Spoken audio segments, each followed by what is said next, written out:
folks, let's turn this down and mute the echo. There we go. All right. I'm actually in a lung that I just got in. It's only a scout. I'll probably get stopped. It's very speculative in an evaluation account. So if you hear it fill in a sec, it probably stopped. But this is Red Ben Trader, or Red Ben. You can contact me on Twitter at Red Ben Trader. And then if you want to learn more about the algo that we're using here, it's based on the Trading Perform algo, which is produced by my coach Simon. So you can get a hold of him via email at trade, the letter N, word perform at gmail.com, and let him know that you found him through me, and he'll give you a week for free in the room if you want to trade with us. There was a monthly cost for the room and the getting the algo on your desktop, but it's well worth it in my opinion. So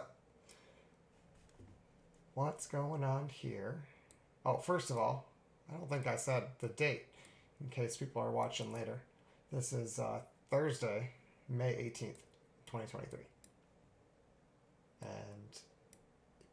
it is just a little bit less than 2 hours until the close. No, there we go. We actually hit my target. Well, I'll take that. So I'm out of 2, and then we've got 2 more to go.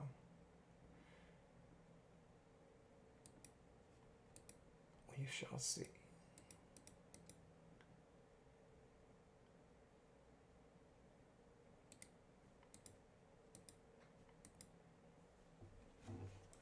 Anyway, I just want to make sure that was all set up. So this is the 15 tick of NASDAQ. And what we're looking at are Renko bars. If you're not familiar with the setup with the algo, it's going to feel pretty overwhelming. So try to overcome that and just ignore what you don't know. And as we go, I'll explain things as they come up, basically. Once I'm out of this trade, we can move around and I can answer questions or whatever. But while I'm still live in the trade, we're just going to kind of leave it go, and I can show you what got me in. Like I said, I just want to make sure that I'm not making any errors. So what we had here, if you look, was lower lows on the Renko bars, price, and then the red, the volume zone oscillator on the bottom, lifted. Why can't we see that? There we go. Started to lift here. And so that divergence, it's not a buy signal, but when you get that after a, how can I describe this? It's not like zero rotation. Here, I'll go quick find an example. The trade seems to be doing fine. So what you want is you're basically looking for reversals. So like here would be an example where you have some movement of price and then a higher high, but not as much volume or not as much volume aggression. Either one of those divergences is the first step. So you need that, and it needs to be in those conditions. Then you want that divergence to occur at a location that makes sense. So if we pull this up, what we're going to see if we turn on the fractals and zoom in a bit is, I'll just use my cursor. We had a low here. We went through the low,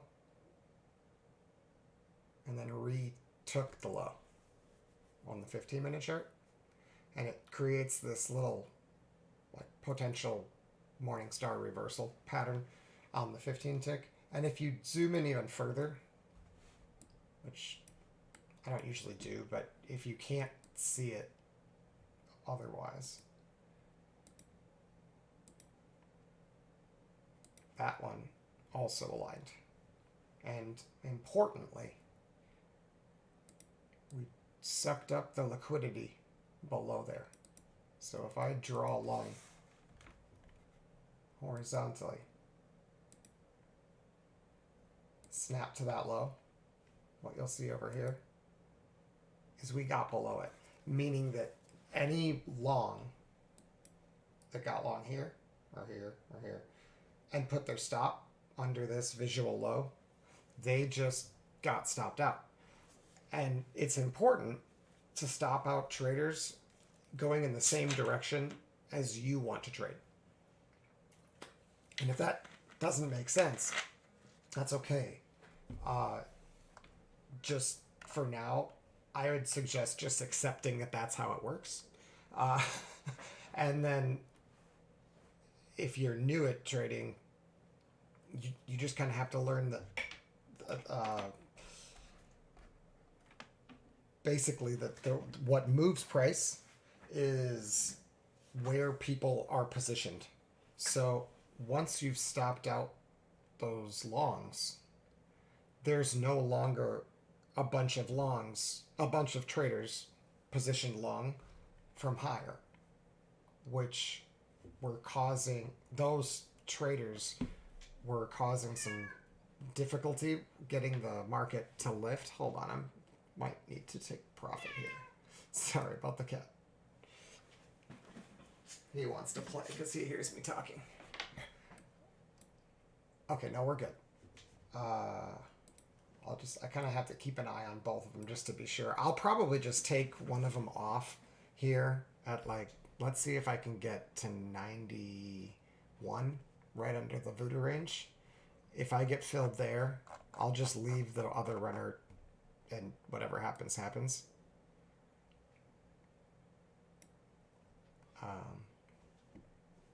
Let's just see if we can get that to happen. And then for targeting. So yeah, these guys need to be stopped, or sorry, these guys, the guys who bought here, need to be stopped out before the market can come back up here. There we go. Okay, I got filled. So now I'm down to just one. I can probably trail my stop as well. So I initially got in here with a stop here. So now that I've printed multiple dots, it's very normal for the market, especially if you have a pink bar that's not fully retraced, or what I call repaired. If that has occurred, which occurred right here, and then you get a dot, that dot is usually swept. There are very short-term traders that put their momentum long stops. So they got long on a breakout, and this is the most natural place on a very, very small time frame for them to put their initial stop. The way the momentum traders work, or think, or should be thinking, in my opinion, is they get into a trade, and this is just trend trading in general. They get into a trade, and then if the trade's going in their favor, they're actually going to add leverage to that position. And that should make sense. You can also do this as a mean reversion trader, but the way you usually do it as a mean reversion trader is the opposite. It's when the trade is working against you, but only slightly, that you can add contracts as you approach that line in the sand, that tells you that the market is no longer mean reverting. The closer it gets to that stop, the cheaper it is to add to your position. So if you're mean reversion trading, like reversals or playing a range, and trading back into a very active area with a lot of volume, that's you pyramid in as the market dips towards your stop. If you are momentum trading, on the other hand, you want to add to your position if it's working, but you want to not be under heavily leveraged, which in future in futures you are. But yeah, you want to not be as heavily leveraged if there's a sign, really any sign, that your trade is no longer valid, I guess, or even that's the best way to say it, because it could. It's. I'm not saying it has gone through its hard stop. What I'm saying is the momentum that the trend traders were trying to join has shown signs of weakness.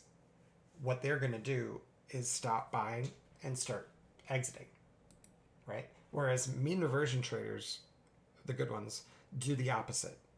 As the trade approaches that level where they know they're wrong, that's where they're adding.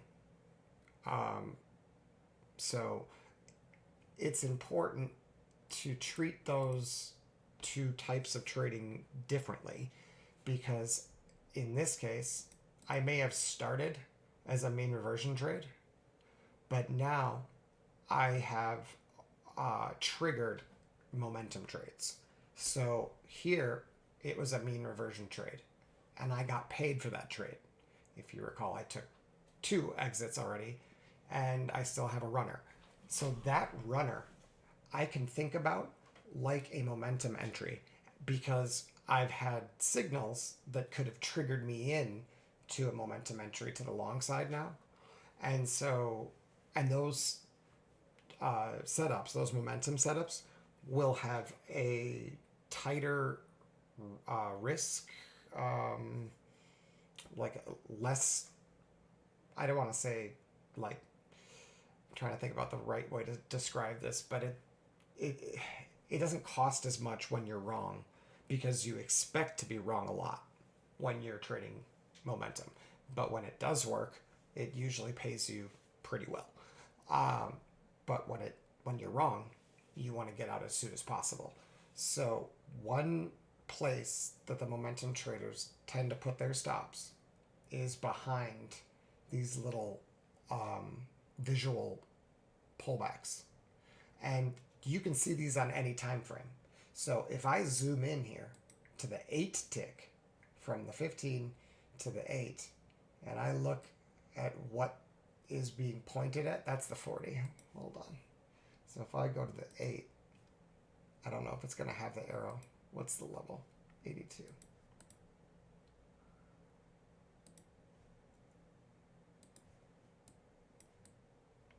It doesn't. Oh, wait. No, it doesn't have it drawn. So we just have to go back there. I didn't want drawings on this chart because I don't really use it, except for explaining things like this. So 82.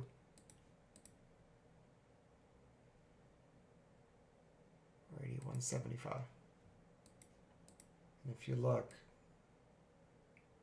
I said that there at the end here, there was this little dip right there.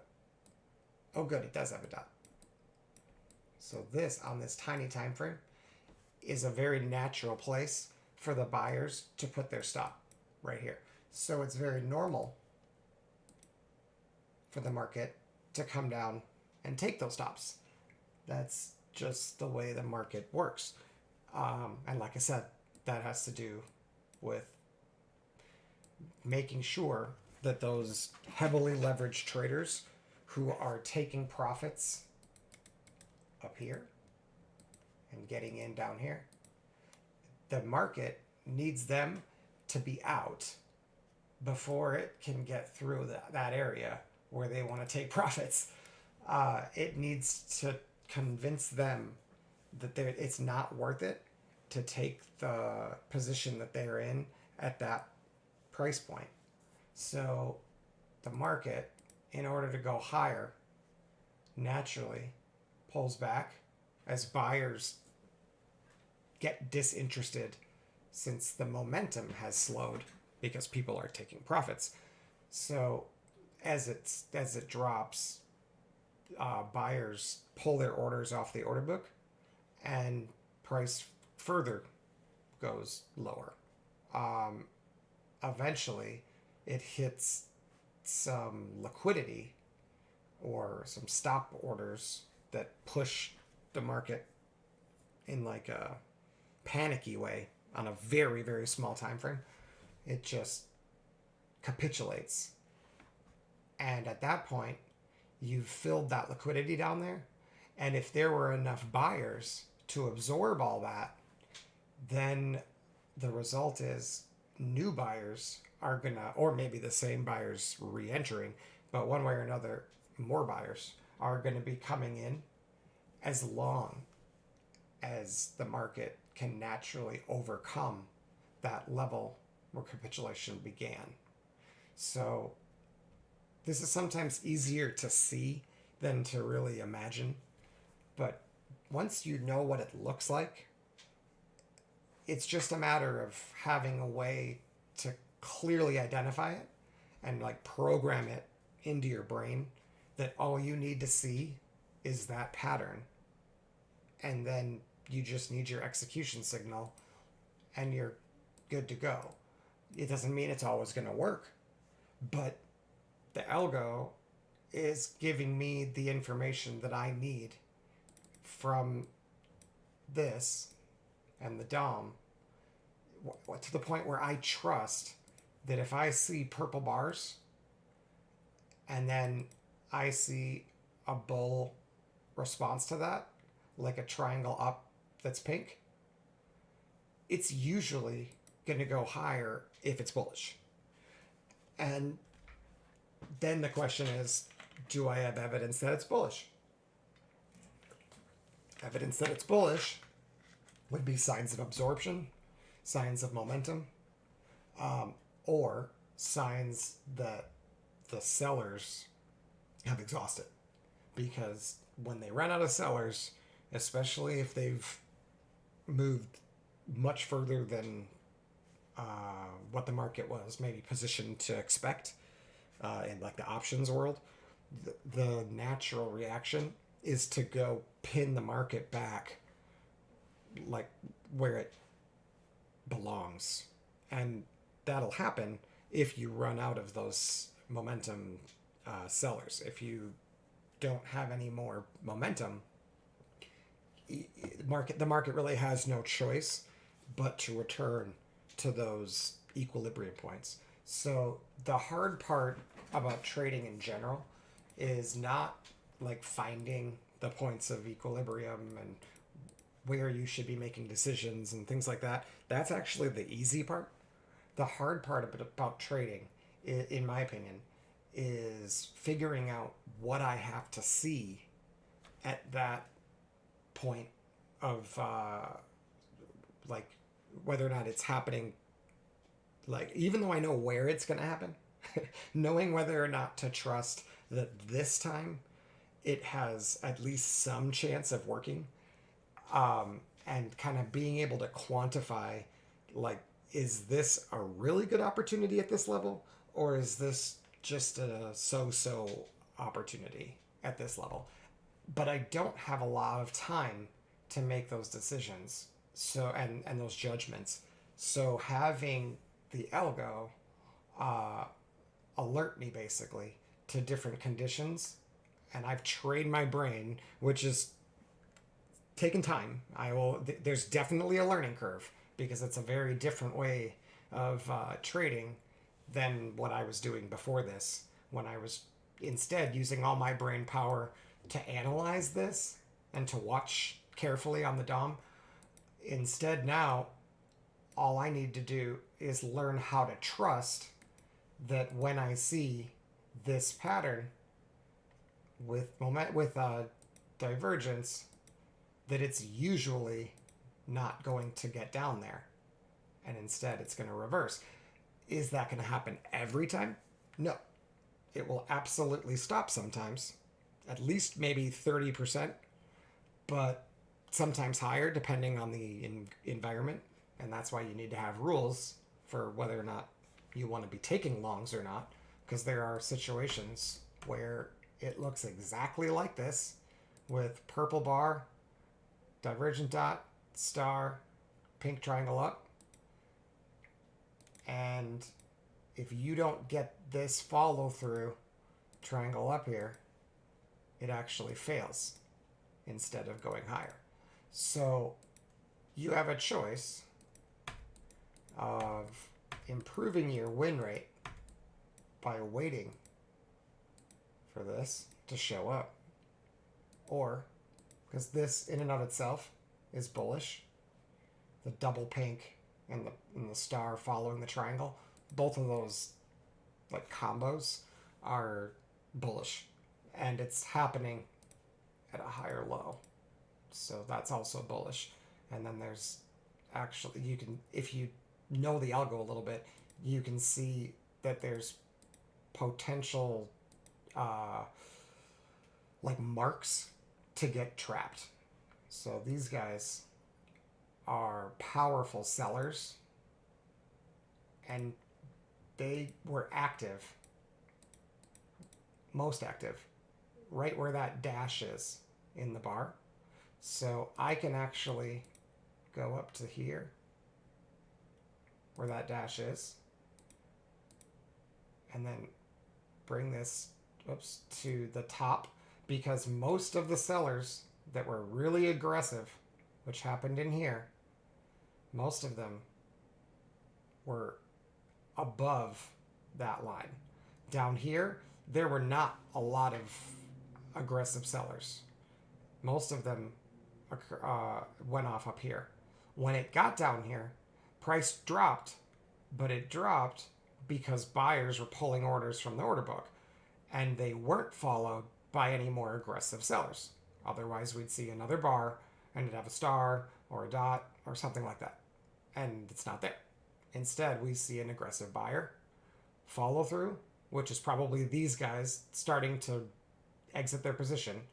Then we get a big volume bar, which is what the diamond says. So this bar here is what's called a last defense. So when you see that after a reversal signal, you have to be ready for triangle up on a pink bar to lift it. But it needs those, all those parts need to be there, and it takes time to learn what to look for. You need the momentum to decrease. You need the trap traders, potentially. You need the last defense, and then you actually need some sign that this resistance might get broken. And that's seen right here. They got over the last defense with a star triangle up, and these are both pink bars. So you could actually have either of those, and that would trigger you in. And then there's other combos over here that also represent a reversal that you could kind of cut and paste into this picture. And then there's multiple different ways that trap traders are presented, but it's always an aggressive trader, like a triangle, a star, a dot, and they're always at the lows. But the organization of these is going to be different. Sometimes it's just one of them. Sometimes it's two. Sometimes they're two in a row. They don't always look the same. But those are the components. Is momentum slowing, or absorption, or exhaustion, followed by a reversal signal, a last defense, and then a sign of bullish momentum that has the potential to trap these guys, which happens right here. And that is one of the better setups that I use, because not only does it have a very high win rate, but when it works, you get at least 2 opportunities to take some profit before it really has a tendency to start consolidating. So this leg here being like exponentially longer than this consolidation, I guess, on this tiny time frame. That differential that's what you want your trades to look like. So if you can hunt, if you have a way, like with the algo, if you can hunt for this kind of action where you had sellers got aggressive, sellers ran out of gas, we got a reversal, they tried to defend, confirming that these guys are in trouble. Because if it's bearish, we're going to break that low. So your choices are get long here and accept that sometimes that last defense works, or improve your win rate and take this one. The problem with that higher win rate trade is it doesn't always set up like that. Sometimes there is no pink triangle up and there's no little move here. And so if that's the case, you're just going to miss it. But if you're a little bit more aggressive, what you can do and what I do is I'll get in here, and then as the trade is confirmed to be working, you can add. And that way I have 4 to get rid of rather than 2. And so the way I did it was I took one here, and then as the stream continued, we talked about how I took another one at 82, I think it was. Or maybe something was at 82. Maybe I'm wrong about that. But one way or another, we saw it hit. And I figured as long as I only have one contract, we can just leave it be at that point, because getting 3/4 of my cost or my trade, my risk off means I could let this roll all the way back and I'd still be profitable. But at this point, I can actually move my stop. So let's do that, because I haven't been, and you never know. So let's move this, and we're going to put it, well, that's how I started talking about this, but we're going to put it up below 82, which might seem like a large stop, and it is, but it's runners, and I want them to pay me. Now, we may have evidence that it's turning before 82. And if that's the case, we can exit. But when it comes to a hard stop where, like, I don't know, some news comes out or I lose internet, I want it to be a profitable trade.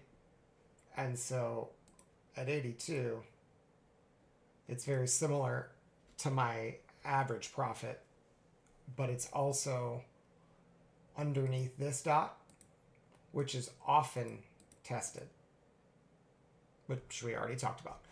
But there's another dot down here, and if it was not bullish, what you would see is immediately taking back that dot, or later testing the dot and bouncing before printing another one. But that's not what we saw. Instead, we got up right away. Well, they tried right here, and then straight up, and then the pullback, if you look at where it's reached,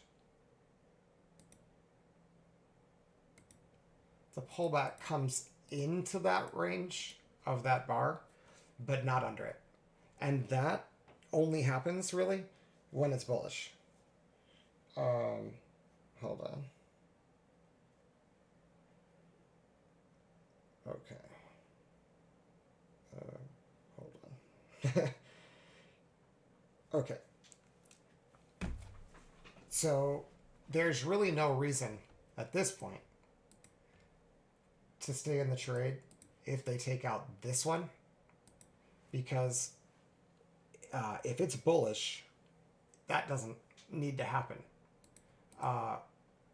When it's neutral, it does, but it does it here. It would come down there and then do like one last push or maybe three more. We don't really know how many, but we continue. That's usually what happens. Is it takes a rest, tests below it, collects liquidity, runs some more. But when that doesn't happen, and it's already put another dot, most of the time, it's gonna do this, and our stop down here is safe. Hope that makes sense.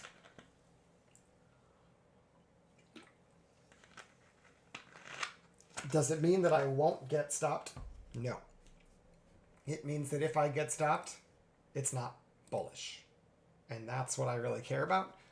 And like I said, if I have evidence before that point, I can also exit early. But, oh, and then if I hit a target, I can exit early too. So we could take a look at a target. There's a whole nother hour left here. And you can see, I mean, the targets you can often find with just a candlestick chart. But if we move this back to like a 15, I was talking about trade location, and hopefully that makes sense now, that we got underneath this and then reclaimed it. And the result is anybody who got long here and put their stop down there, they're now out of the trade. And so now we can continue higher. It's the same thing. It's just different pictures. But the concept is the same, that we're riding the push higher after the liquidity grab, just at a different time frame. And we're taking advantage of all the shorts that got stuck in here, who are going to buoy up the market. And any dip into this area is usually going to get bought. Not always. You definitely want to manage risk, but they usually get bought. So it doesn't have to be right away, but yeah, trends usually continue. That's just the way of the world. So for my target, the first obvious one is to take this out. See how it didn't quite reach my voodoo range level? That's weird. And it's usually a sign that there were humans front running those algos that I think basically just do trades at these levels for some reason. I don't really understand why it works like that, but that's my best guess. Because usually you get this where they test beyond it and then reject it. And the fact that they can't even get a single contract done at the voodoo range level, it suggests it's not ready to go higher. And so it pulls back, it collects liquidity, and that gives it the energy it needs to push to those orders where those algos are supposedly just sitting. I don't know why. But once it gets here at 40.75, it will, oh wait, is it? Yeah, 40.75. We'll have a better idea of whether or not the high of day is going to go. But it could go higher than that, I'll be honest. It does not have to stop at 13,840. But I have to assume that that's where we're headed. It might not happen in a straight line. It might not even reach it today. But usually that's where we go, is to collect that liquidity. It just takes a roundabout route to get there. Would I be shocked if we made a new high of day? Not at all. Not even a little. But we don't have to, because it does not all have to happen today. And it may not be ready. It may not have had enough liquidity down here to push through all the stuck buyers who bought this. And if you look right here, there was a lot of volume that came in on this bar. And if you look up here, most of it was buying with very little selling, especially above the voodoo range level. So up here, it's all buyers. And like I said, that I know it's red on the candle chart, but if we went into the footprint, it wouldn't be red. But on this time frame, it is. I'm sure if I go close enough. Nope. So that's interesting. So there was actually more volume on the breakdown. And then most of the buyers got in over here near this voodoo range level, 13,741. And that one did not get tested. So they have not reached that. Oh, I see. They got stuck at the low volume, at the high volume edge. That's beautiful. So location wise, if you know how to read profile, this level that I pointed to, 13,758, it's exactly how it's supposed to work. Is we put in a bunch of volume up here. They need to refuel, so they pull back into a low volume area to see if we have natural buyers waiting to get long. Because last time, all of the buyers, all of the activity was buying in here. See that? All buying up into it, buying up through it, pulled back into it, and then buying above it. So on the way up, it was healthy. There was lots of buyers. And so it pulled back in there. It bounced on this one. Didn't have enough gas, which is very normal. Didn't quite reach the voodoo range level, which is very abnormal. And then it had to pull back and refuel. The obvious places to refuel here. They tried twice and failed, and that's very normal too. And then you look over here and you realize that there's actually a much bigger low volume area, low volume node, and a very clear high volume edge right underneath you. You're probably going to go visit under that. And when they get there, they find these buyers who like got the good deal here are willing to support it again. And so when they show up again at that same level, and you can see at the bottom, there were a lot of buyers in here and a lot of buyers in here. And then where did the next time they popped off? On the breakout of that little consolidation. So this, just like I saw it as a reversal and a change in momentum with the algo, after the fact, it looks like a fractal breakout pattern. So you've got a breakout within a bull trend. And usually those continue and break out further, typically, but not always right away, just like this. It can pull back, test a low like this or this, test under that. Now my stop's down here because I trust that this one is going to give us a lot of information when they come and test this. And I don't necessarily want to be out immediately if that's tested, but if they can't recover it, it's probably done. It might struggle up here because there is a high volume edge on this side. We haven't quite reached it yet, but we're very close. You can see last time the buyers were pretty healthy, but then they had this massive seller come in. So it's very possible that we're just retracing that massive seller.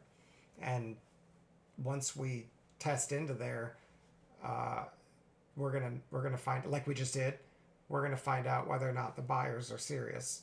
And on the algo, we'll have more information on that. Hold on. So here we see that this is actually buyers pulling orders from the order book. They are seeing a seller, most likely, and changing their mind about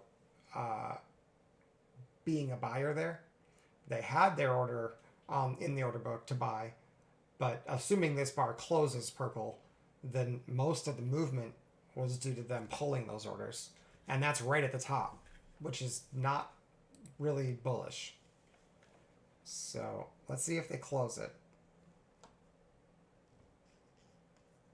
All by itself, it's not automatically a sell signal if it closes, but since I'm long from way down here, I'm definitely tempted to at least consider moving my stop after seeing it.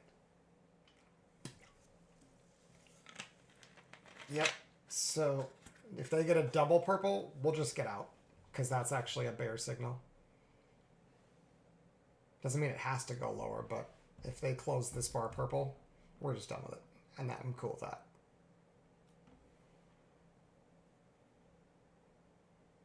Okay, let's be done. It doesn't mean it has to go lower, but it's not something you usually see when you're going straight up. And while it could still be bullish, most likely they need some sort of a pullback.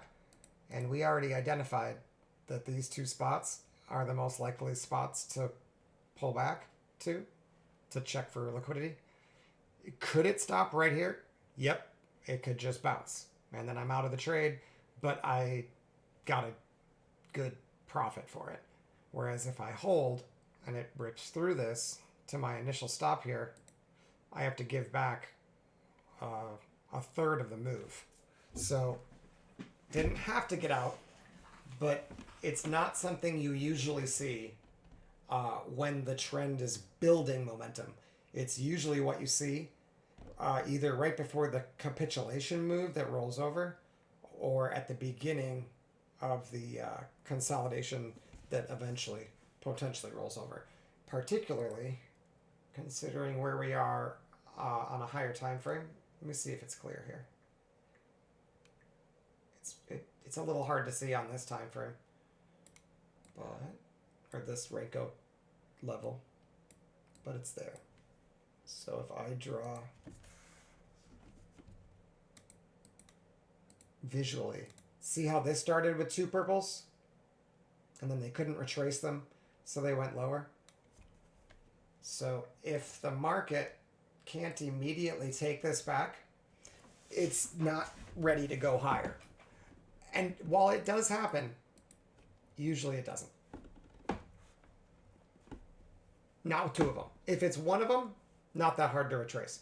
But remember, for Renko, to retrace two of them, it means that I have to get up bull bars all the way to close up there. So it's going to take me 2 full bull bars or 30 ticks of movement on the 15 tick chart to do that. And while that's easy if you're in high momentum mode, it's not easy if you are in like a neutral scenario. So we'll see. But I expect they get stuck here and then do some sort of a pullback. And then I have no idea if they're going to go here or under that or under that. But usually it's at least this one. And then you'd be able to analyze whether or not it looks like they've got any momentum. So it looks like they're going to close one of them bullish. So they're making me look like a fool at the moment. And that big pink, it should be a concern for buyers. Buyers should not need a lot of volume to close bars bullish when it's consolidating. Volume should be needed on a breakout. Or maybe as like an absorption bar, but it really shouldn't be needed during consolidation. So even if they do break out, this is probably going to get broken just because of the location. You can see it on the channel too. See how high it is on the channel? It should be down here or breaking out of a resistance. And it's not breaking out of resistance. and it's not at support. I mean, this really isn't support anyway, but at least at the bottom of the channel. I can find some. So when the sellers are at the top of the channel with a lot of volume, that can be absorption and reversal. But this is buyers at the top of the channel. And so the story they're telling is it's ultra bullish, so much so that we can't even do any business inside of the channel, which is where most of the contracts are expected to be statistically. But of course, most of the time the market's not bullish, the market's neutral. So when it's bullish, it's not going to spend a lot of time in there. But if it's not bullish, it's going to act like a magnet. So you've got price pulling back into it, but volume bouncing and collecting here for some unknown reason. Like, why do they need all this volume here? Now, if they do end up breaking out, what we have to watch for is what happens after the next pullback, because this volume here is going to be like vulnerable. It's going to make this level very vulnerable. And so buyers are going to need to defend it. And yeah, that's pretty tough up here. I'm not saying they can't do it. I've seen it happen, especially to the upside. But if it's anything but screaming bullish, it's going to be a problem.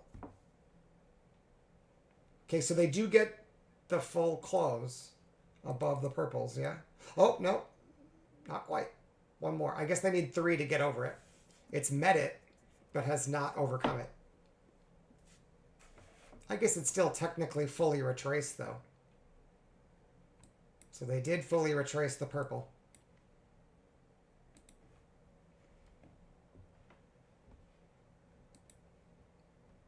Which, like I said, is not what I expected. But it doesn't mean it's bullish yet.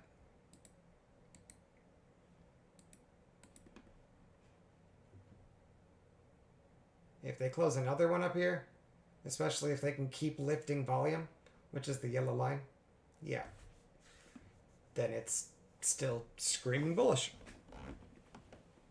And that might be the case. Otherwise, we're headed down here. Now, on the lower indicators, we can always be looking for divergence. And while I was looking at the VZO and it didn't have it, the percent R had hidden divergence with a higher low and a lower low on the indicator, higher low on price. And when it's trending, that's sometimes enough to give them bounce. So I missed it when I exited the trade. So had I seen that, I probably would have said, let's take profit on the next high a day, because they're probably going to push at least one more time. But I did not see that.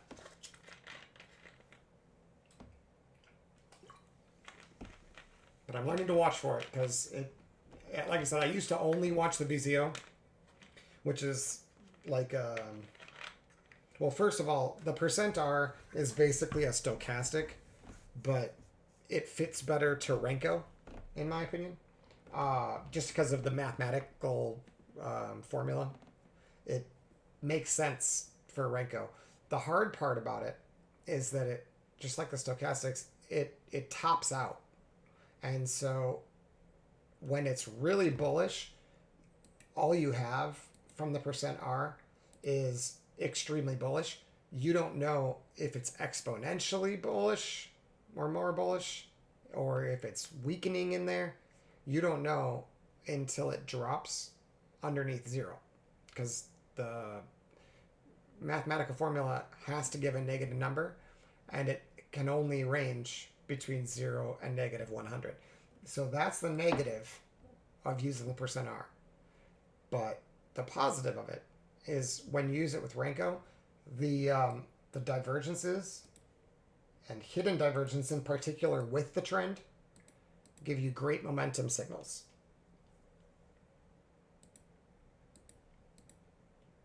Now, it's on a very small time frame. You have to keep in mind that what that's talking about, what that's suggesting, the hidden divergence, is that the high that was made before the hidden divergence.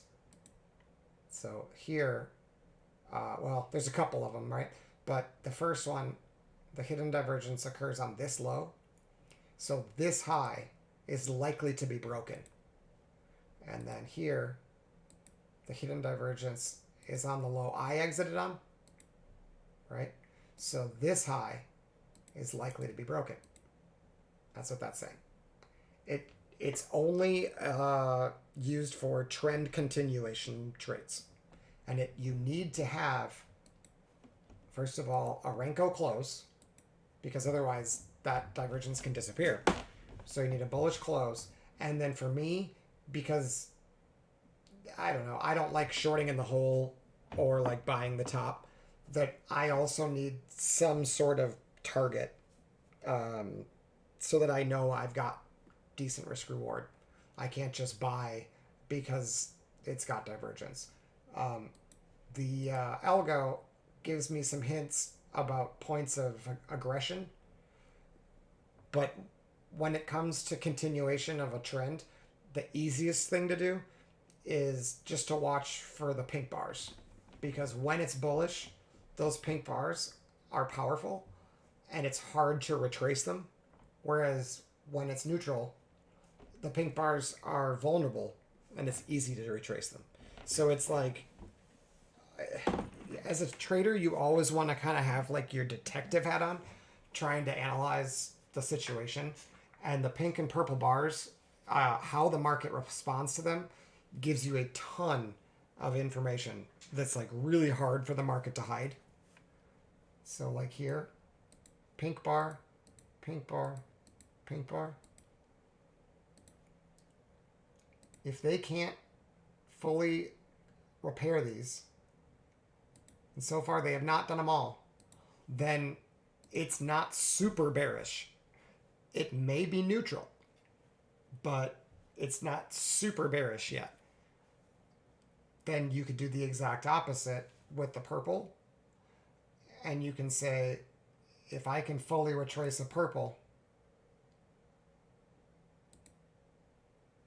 well, then it's not super bearish, because we see that when it's trending, you can't do that. But when you aren't trending in that direction, you can do that.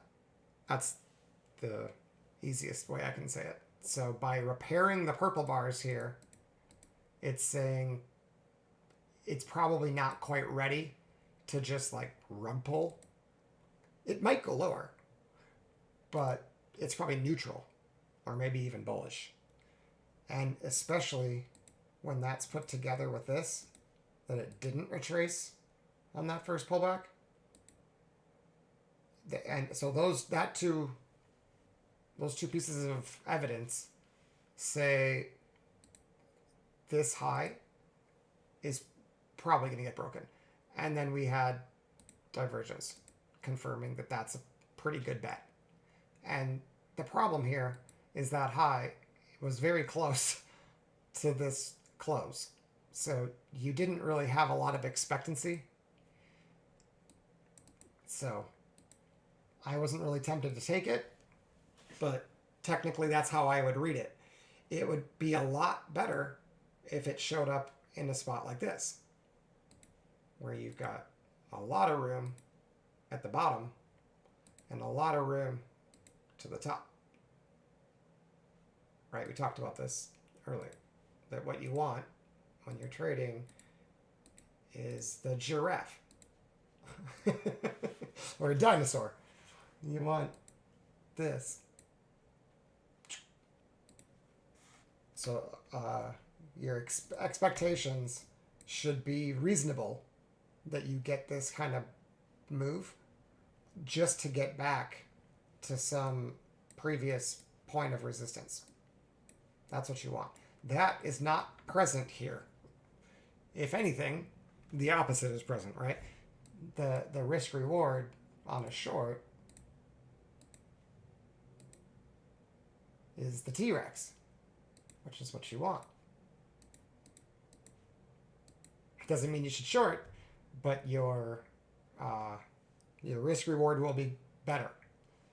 If you're looking for a long, you need a Brontosaurus.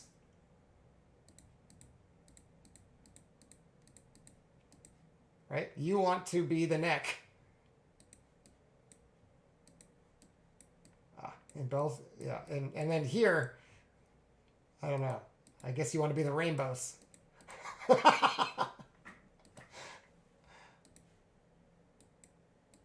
But that's just a artful way to demonstrate how to decide, do I even want to be trading this price action? Is like, well, what dinosaur am I looking for? And like, can I even draw it? Because if I can't, I'm probably trading in the wrong direction anyway. Or I just miss the move. And having FOMO, that would be the other possibility. Now, it doesn't mean you can't trade up here to the long side. You can. You just have to use a different strategy. Your strategy needs to be wait for this to be invalidated, the short, and then join momentum. Just like we talked about here. And here on a lower time frame. Those little pullbacks offer opportunities as long as you have risk reward to some target. The trouble here, where's my candle chart? The trouble here, I mean, it's not horrible. I take that back. There's no problem with continuing long if it sets up. That's a good distance. That's another 20 points. I thought it was less than 20 points.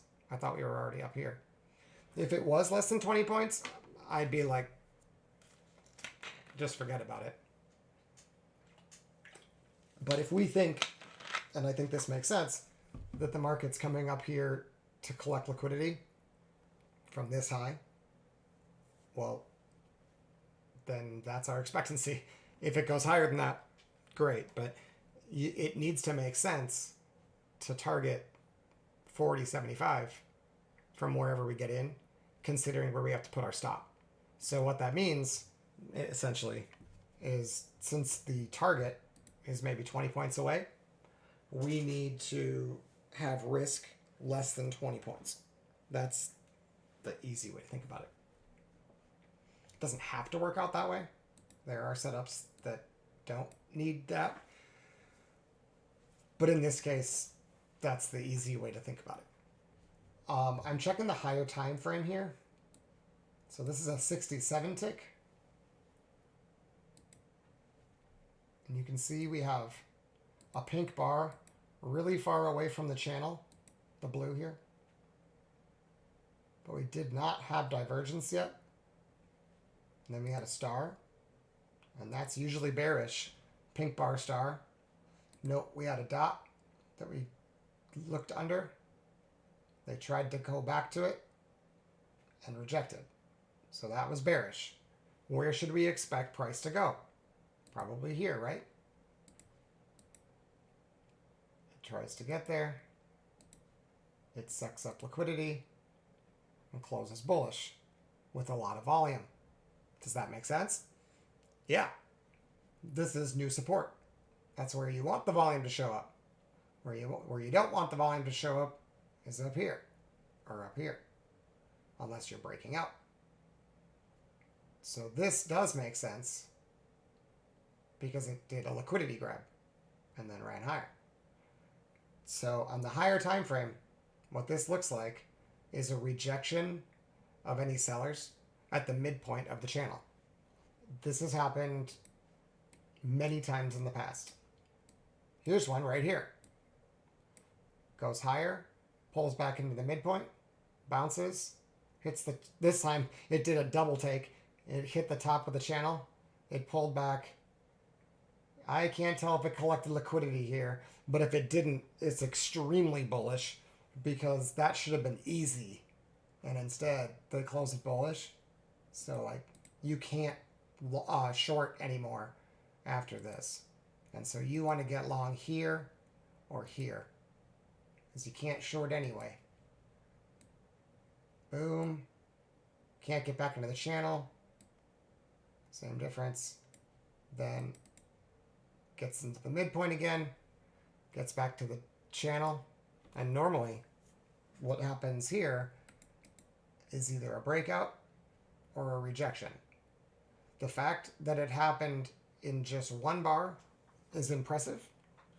If you look back here, pretty sure. Yeah, see here, this is normal. You get one bar, and then you try to break, and then you pull back, collect liquidity, and go. Here, again, the story they're telling anyway, is fall in there, bounce off of it with price, get a bunch of volume, and just run. I mean, it might happen. I'm not going to short it, but I'm not thrilled about joining in on that. Especially after this. So while I was okay, I wasn't thrilled about getting long here either, but it made sense. Especially with the divergence, see that? So that happens on the higher time frame too. But then here we have no divergence. We actually made lower lows. So now what we have to watch out for is divergence to the upside. Bearish divergence, I mean. So currently we made a lower low, and a lower high with no divergence.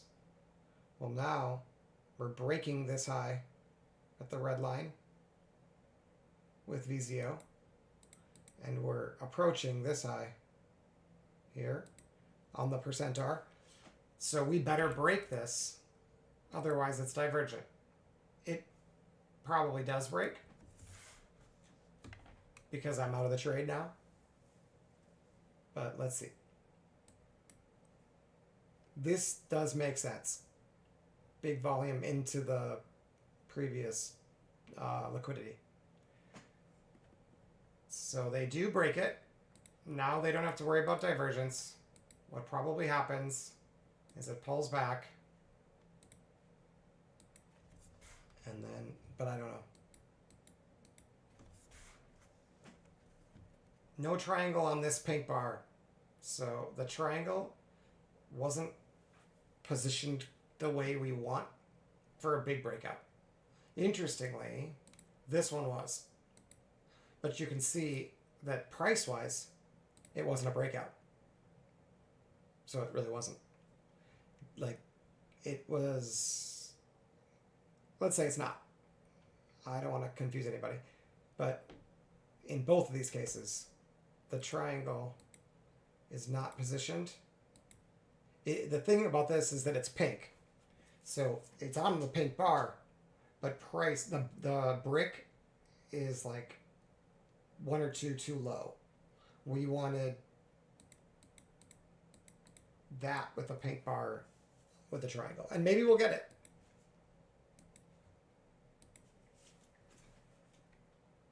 But we need some sort of a pullback here. Otherwise, they're just going to run and we'll just miss it. And that's just the way it goes. But that is the very high time frame. So on a small time frame, a wick on this bar will look like 6 bars on this bar. So while it's good to know that we're approaching resistance here, it's also good to know that we can't have bearish divergence no matter what, because we've already made a higher high. So if we do get a pullback that's relatively significant, the long might make sense.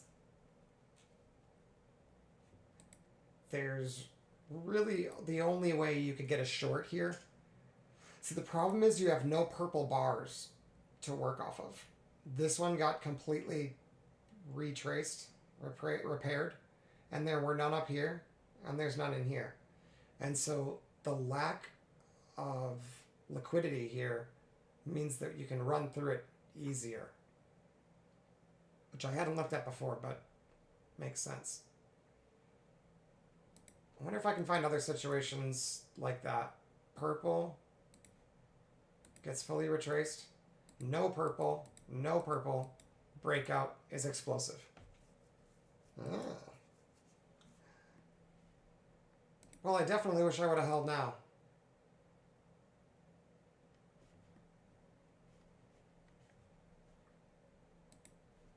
But those double purples are usually pretty strong. That's the problem with knowing so many signals and patterns, is that you can overanalyze.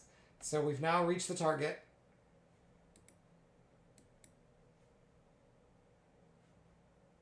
Oh, I haven't even drawn the voodoo range levels up here. That's how far we've moved. What's ES doing?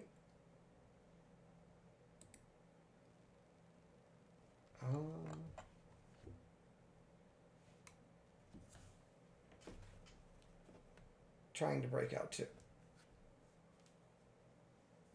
Just about breaking out. But also at a voodoo range level. So we'll see. The lack of volume is not what you usually see before a breakout.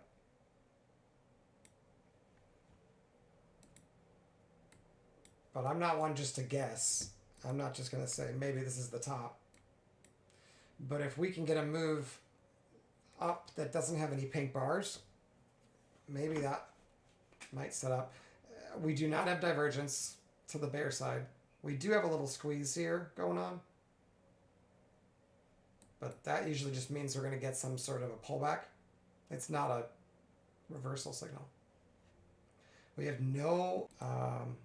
darn, I missed it. Okay, are any of these other ones like not very far? Yeah, this one's only... Okay, so I can do it with this one.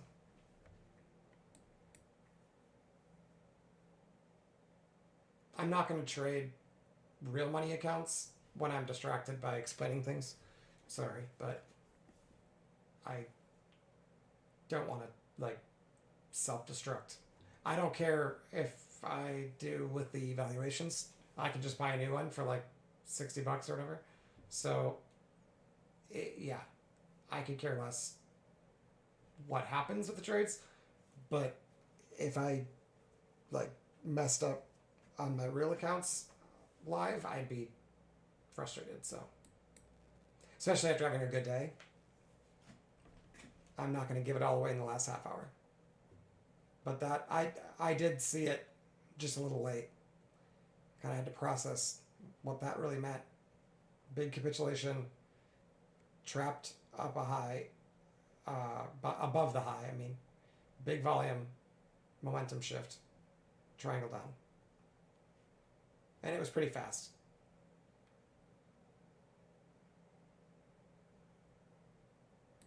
But all these tiny little bars, see all these tiny little bars? It's just, there's just no participation by sellers there. And they just let everybody get trapped. And then they're going to try again. Now, we got purple bars. And those purple bars were not retraced. Right? Not fully. So, if this holds, the high is going to be hard to break.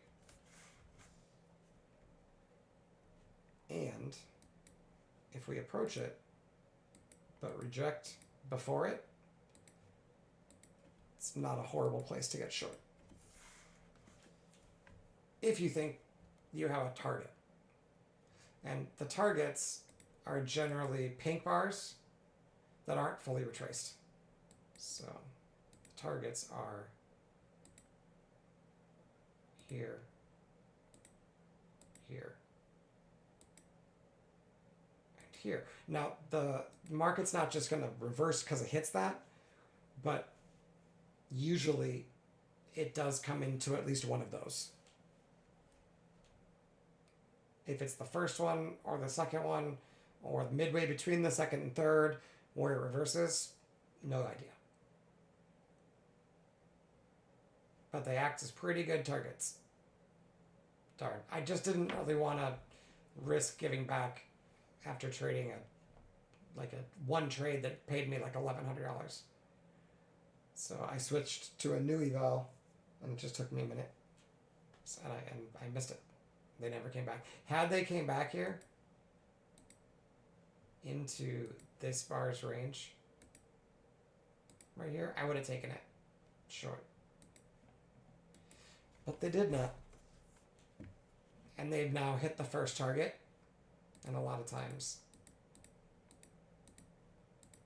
it does that. So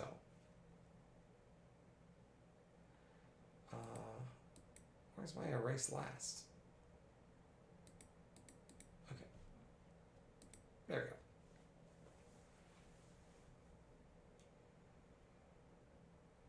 Because this is so long and the first small pink bar was way at the bottom here, and especially since the triangle wasn't pink, but that one is, it's really common for this to pull all the way back. And that's just a pattern I've seen repeat. Sometimes you get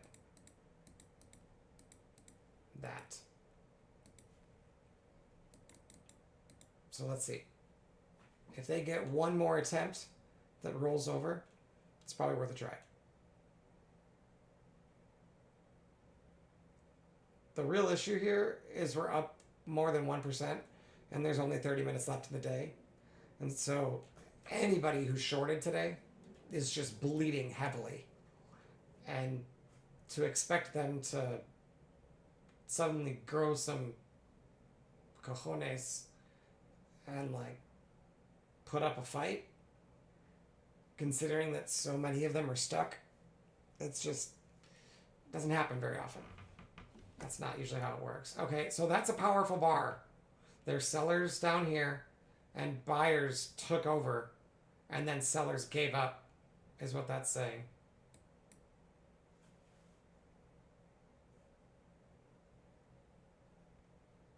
So sellers were bluffing here, is what that suggests.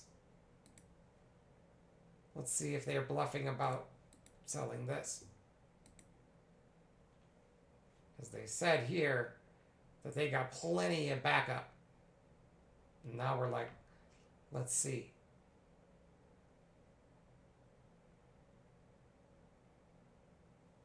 And what's happening? That backup is pulling their orders.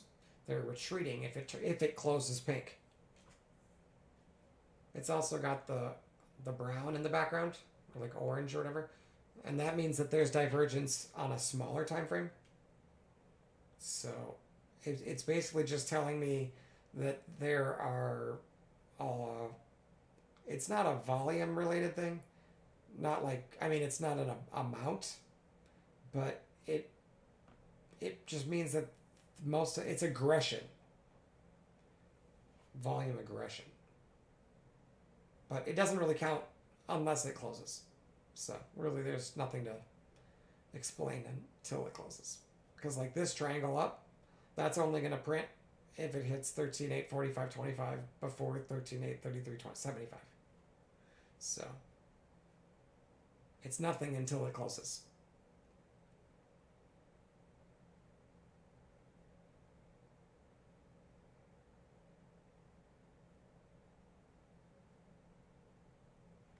That little dotted line here is like a developing point of control.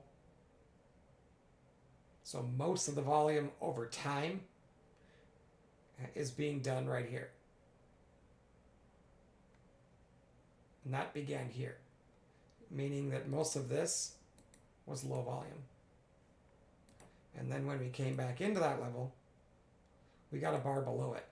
See that?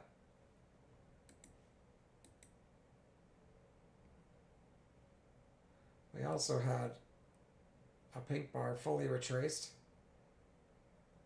This one, which is that's the first time we've seen that for a while, and it turned right here. So if we can get under that, and we can trap a seller under there, the tripwire setup that I explained last night might trigger down there. On the bull side, I'm sorry, the bear side, we've now fully repaired this purple bar. So wherever they turn here, if they do it and print a bear bar, getting up above that gives us the opportunity to trap buyers. And that's probably counterintuitive for most people, but if this is consolidation, that's the kind of setup you want to take anyway. Because if it's super bullish, it stays on top of the channel. And right now, we've come back to the middle, which is okay. But then the next step needs to be break out of the channel. So if we turn here, it's very rare for us not to make it lower. This gray here is kind of a line in the sand. We're saying whether or not we're going to stay in here or if we're potentially going to go look for liquidity. But you have to look at the yellow line in relation to the gray line because that's where the volume is. Price can cross it as long as it didn't do much volume down there because nothing's perfect. It's a game of hand grenades. So when they say close enough for hand grenades, this counts. You can get price down there, but if you can't get volume, don't count.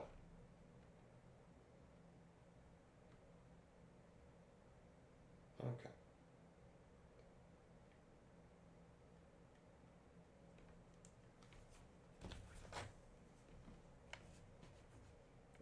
They're trying to defend that purple bar. And remember, if I was bullish, my first target is there. And that did not give me very good risk reward, which is why I didn't take it. Even though this is a strong sign that buyers are supporting this level, and it's a place that makes sense for them to bounce. Because of this purple bar being here, when it does turn around, I don't get paid. And I don't want to not get paid. I would rather skip the last breakout or whatever of the day than take a stop that I know I don't have odds to take.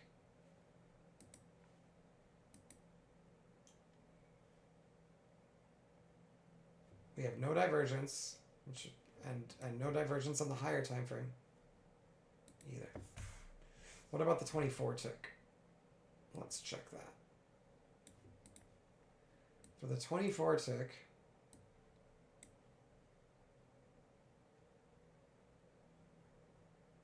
this one was divergent.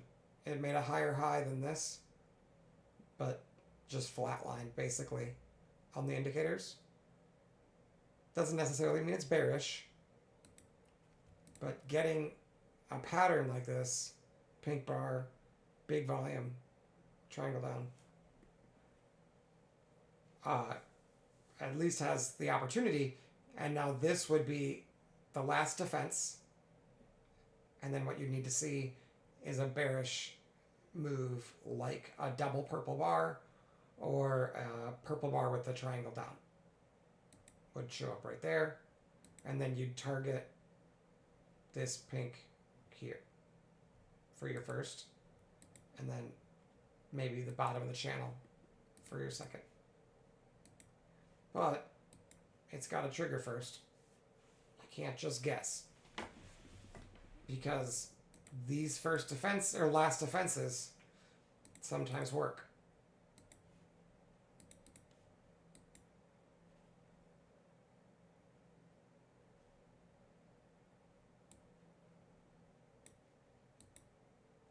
And especially at the end of the day, it's hard to have conviction for anything.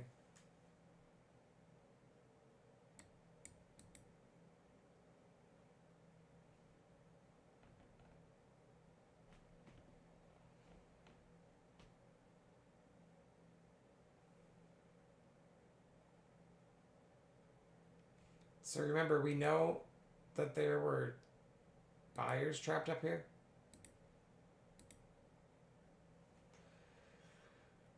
So what we really want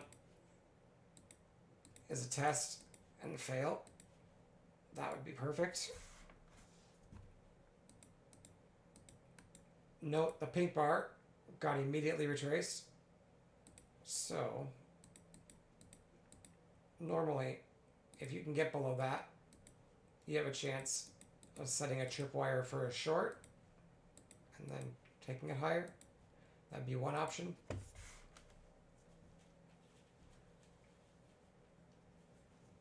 But your target is here, and you don't have divergence in your favor. So.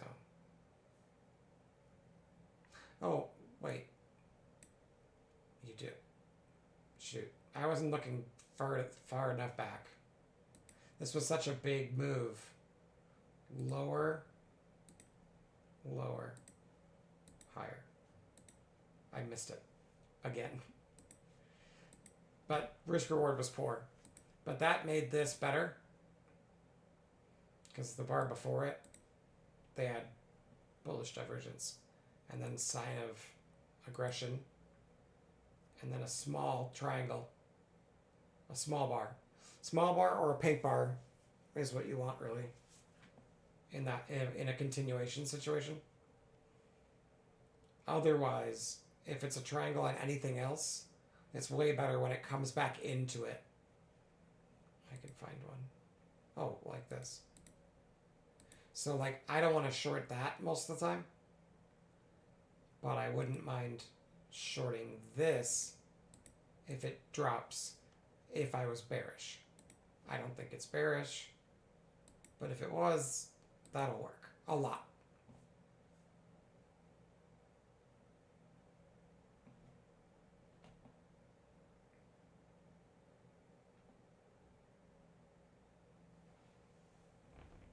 Oh, interesting. So a triangle down gives a sell signal. But we're at the bottom of the channel.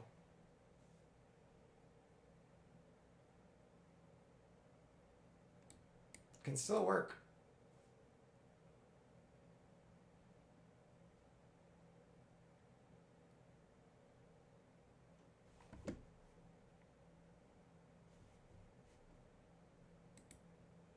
Yeah, we're coming right into the Voodoo range level.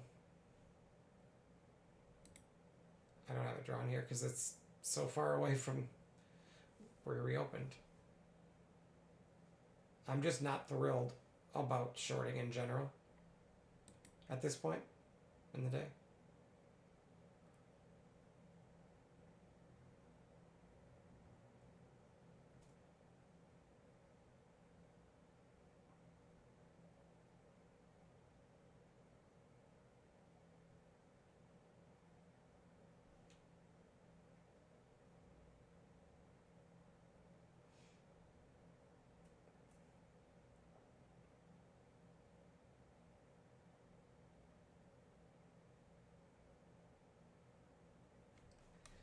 We did have delta divergence. It's on a different time frame, so it can technically disappear still. But it generally means if we come back up here and reject, it's probably a good short.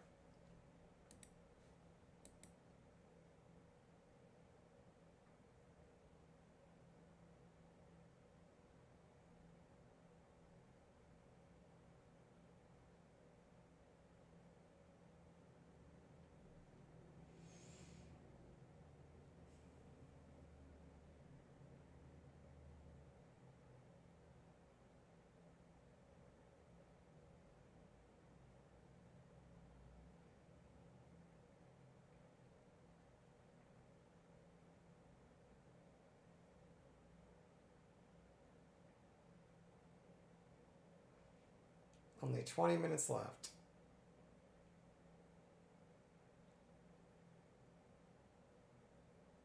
You have to assume there's a lot of people with way too many hedges.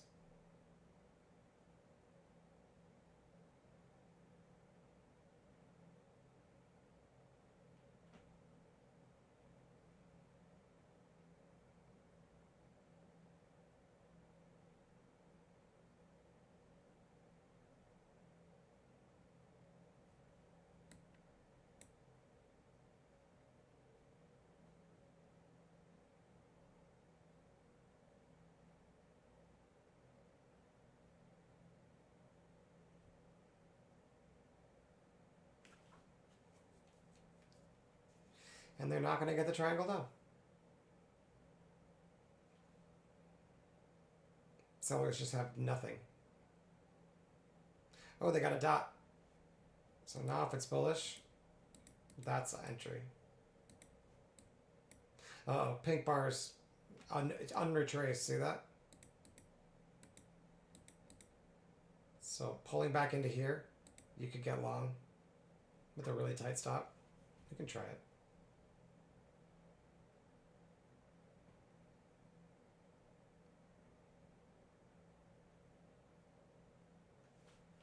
Again, this is aggressive.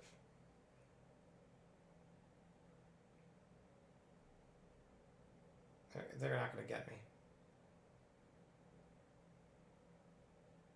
Tempted to move my order, but I don't want to overpay.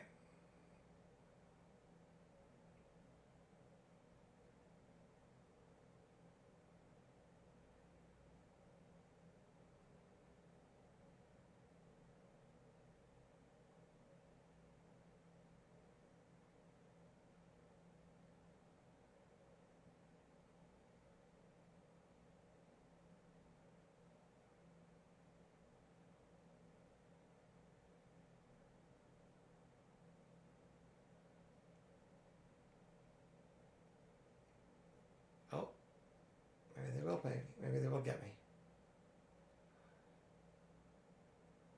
Ah. That sucks. I could have taken it. It didn't. See, I wanted it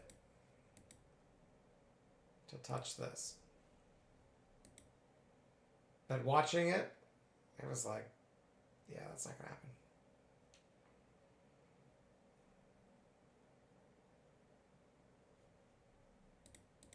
But this not getting retraced makes pretty much any dip viable as long as it's bullish in a higher time frame.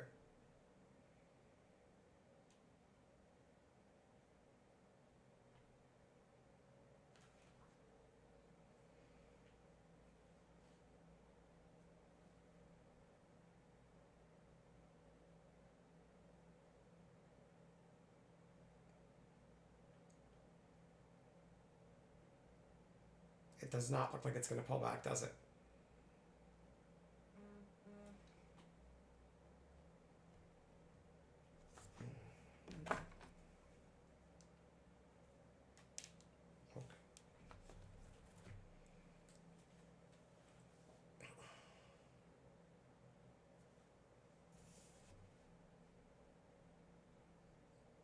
No divergence. Just no way to short this. But yeah, that was the closest thing to an entry we got. Oh, dot. How do they handle that?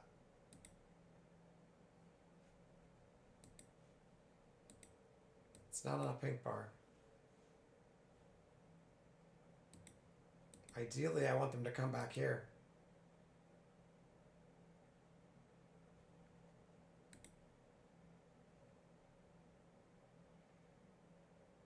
But sometimes you just get left behind.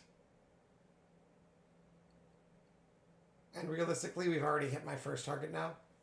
So you don't really want to be sitting with your order down there.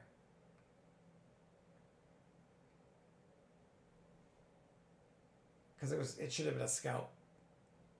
Like, I'd already have hit my target for sure. Now another pink bar. Wow, another pink bar?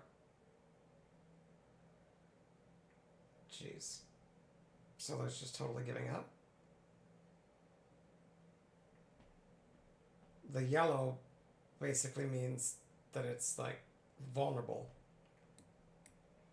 So you don't want to be aggressive here to the long side. It's too late for that, is what that's saying. Now, if we continue higher than this, and it stops being yellow, you can start buying dips again. But usually this is the end of a rotation. but you don't know how many yellows they're going to give you.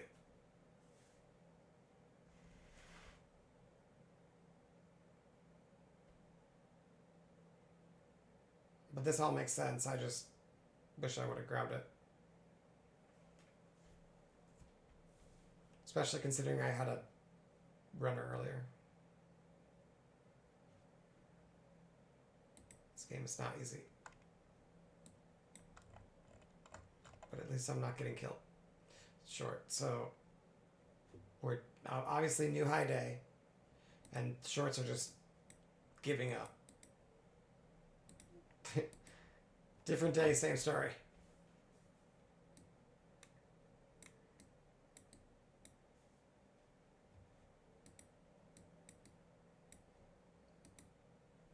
Wow. Yellow on the higher time frame and pink.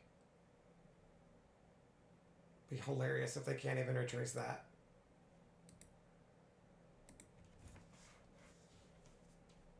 That should be easy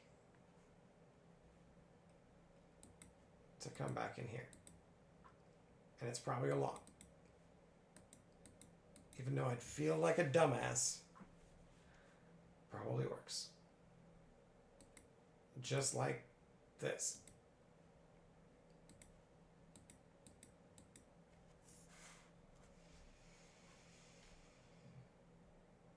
The hard part with momentum trading, and I guess mean reversion too, but like you have to have the confidence that you're going to survive regardless of the result.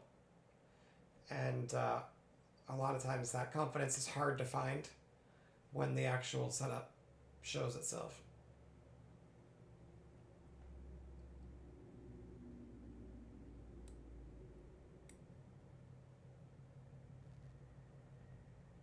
Watching this 8 tick out of the corner of my eye just to see if I can see it get bearish and then potentially get a bullish entry.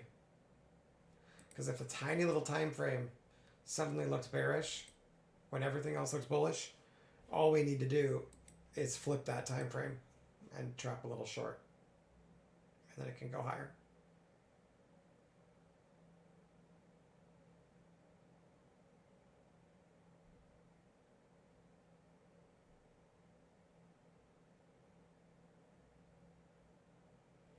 Now it's 2 minutes till market on close announcement. So I'm done. But that's cool.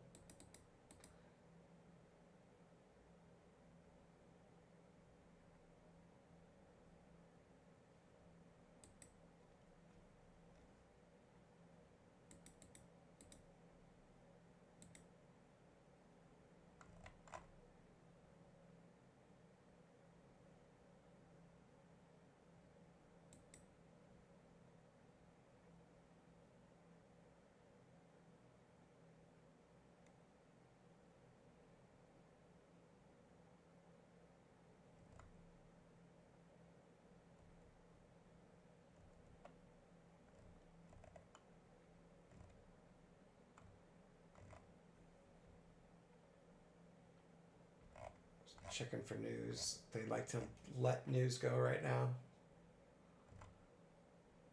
Okay, here comes the market on close. So we're going to get a big move suddenly with low liquidity.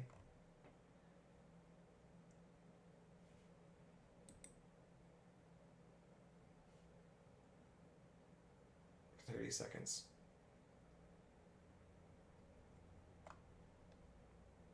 I see.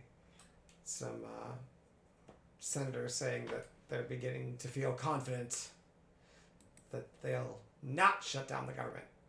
What a concept.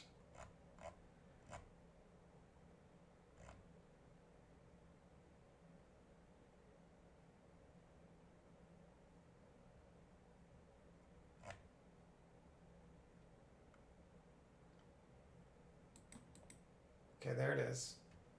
Obviously to buy.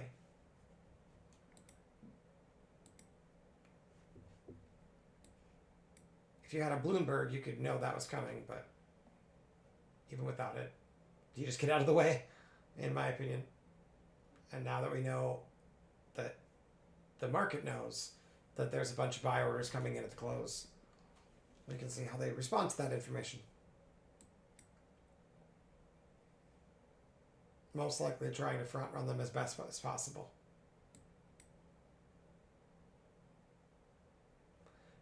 So big volume coming in here. So if we take them out and then fall through it and get that yellow line behind it, under it, we could have a bit of a sell-off. Same as here. So if you get behind it on a bar that's not pink and then come back through it. So if we can get price down here somehow, it could cascade a bit. Because these guys are selling with high volume and they're just immediately shutting them out. Just like instantly offsides. So if they then cover and then we go through their entry, they're probably back on. Oh, I missed this. These little colors give me some patterns that I've been watching, and this is one of them for a trap short.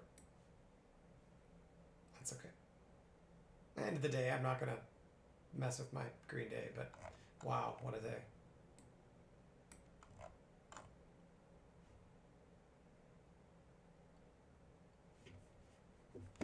So,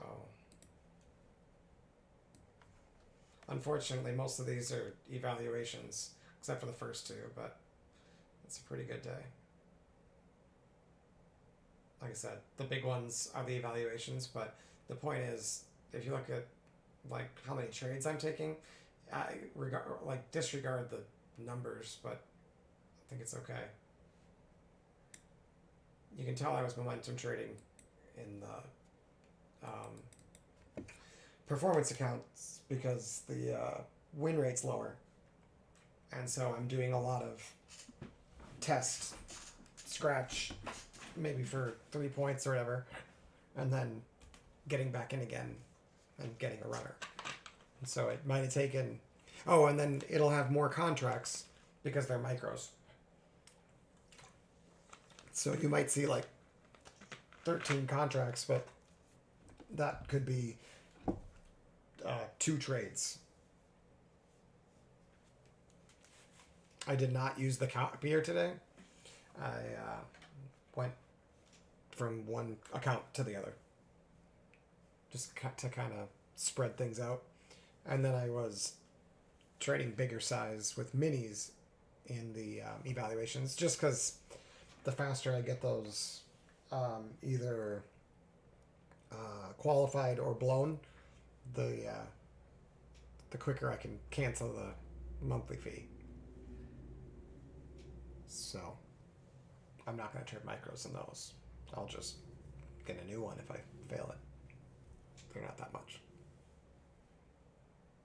If you guys want a coupon, let me know.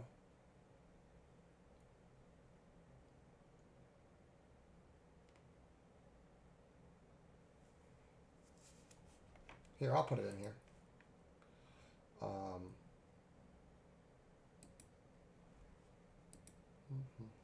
Let's see.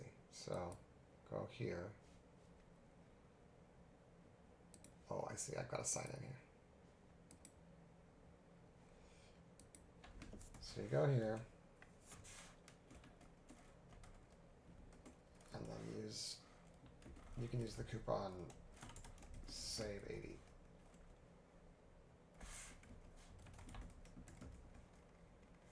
And if you use my link, I'll get like $5 or whatever. And I would appreciate that. Doesn't hurt.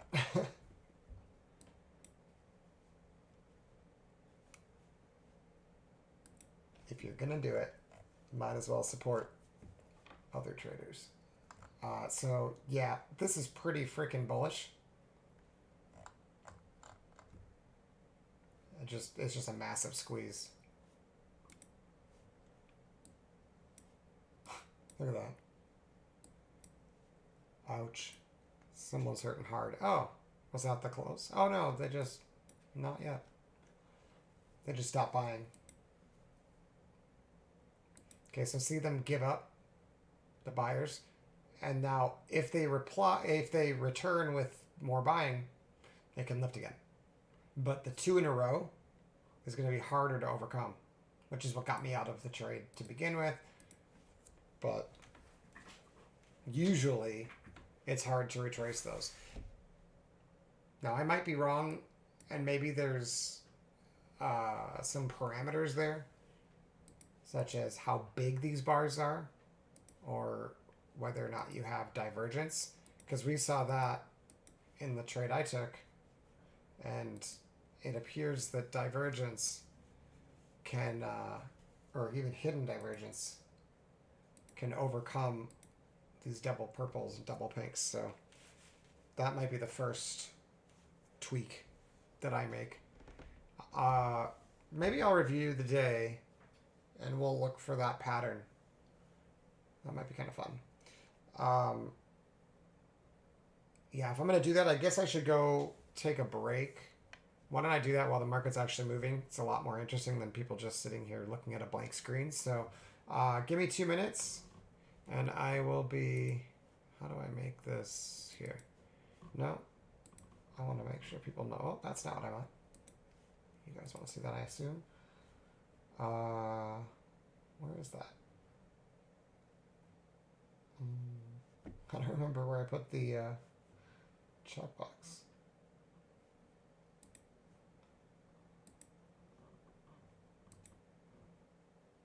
Okay, there we go. Be right back. Okay, I might grab something to eat too, because I've been fasting.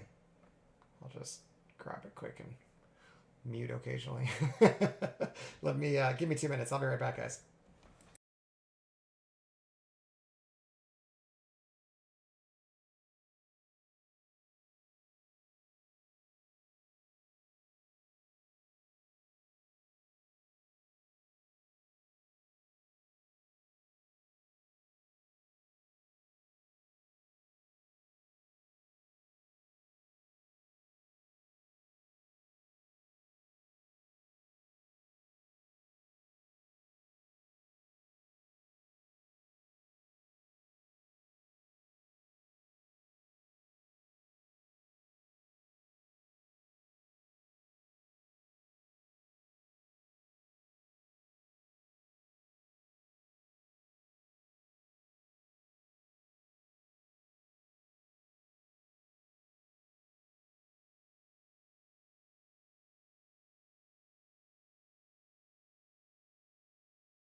All right.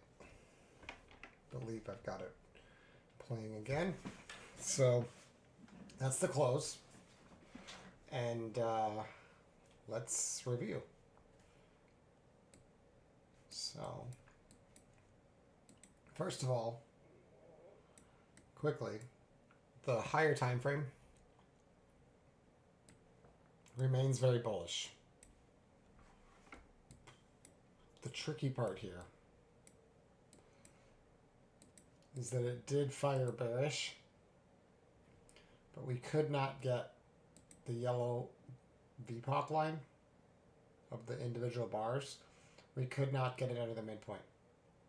I wasn't sure about this bounce. I really didn't think this would just lift like that. Especially, I don't know. I didn't see this as new support, but it did have a dot, and it did get underneath that dot. And if there is liquidity down there on a smaller time frame, it can lift. In addition, there was not divergence on this time frame, which is a little unusual, but it's not always going to look the same every time. So that one surprised me a little bit.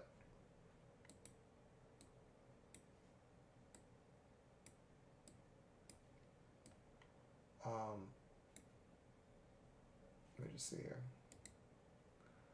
Snap to the low. Yeah. So, like I said, I was willing to take that long. I did not see beyond this. It's not that I didn't think they could bounce it. It's that I didn't think they could continue. I didn't have vision for getting over this resistance without some sort of a pullback. And that's why I got long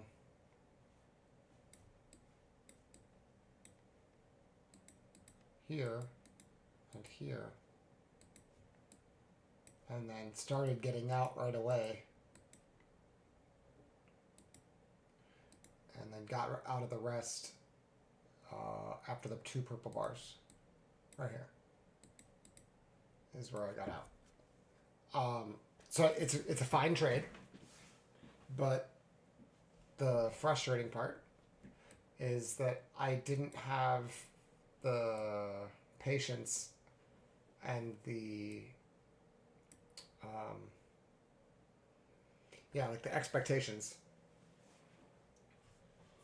that this high was also going to get taken, primarily because I missed this, the divergence.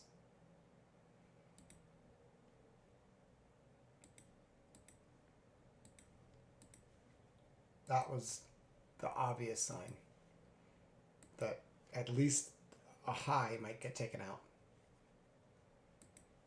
And so if you knew here to expect that to be broken, like I said, I didn't see this as great support. It looked weak. I was right that they were going to pull back. What I wasn't ready for was getting long, despite the fact that they couldn't test behind this. And the fact that I didn't have a star up or a pink triangle, it was just a plus sign, which is not the strongest signal. Usually they just get trapped, like this one did. And that one did get trapped. And I got a small pink bar, and I got a small bar with a dot. And either one of those would have been fine.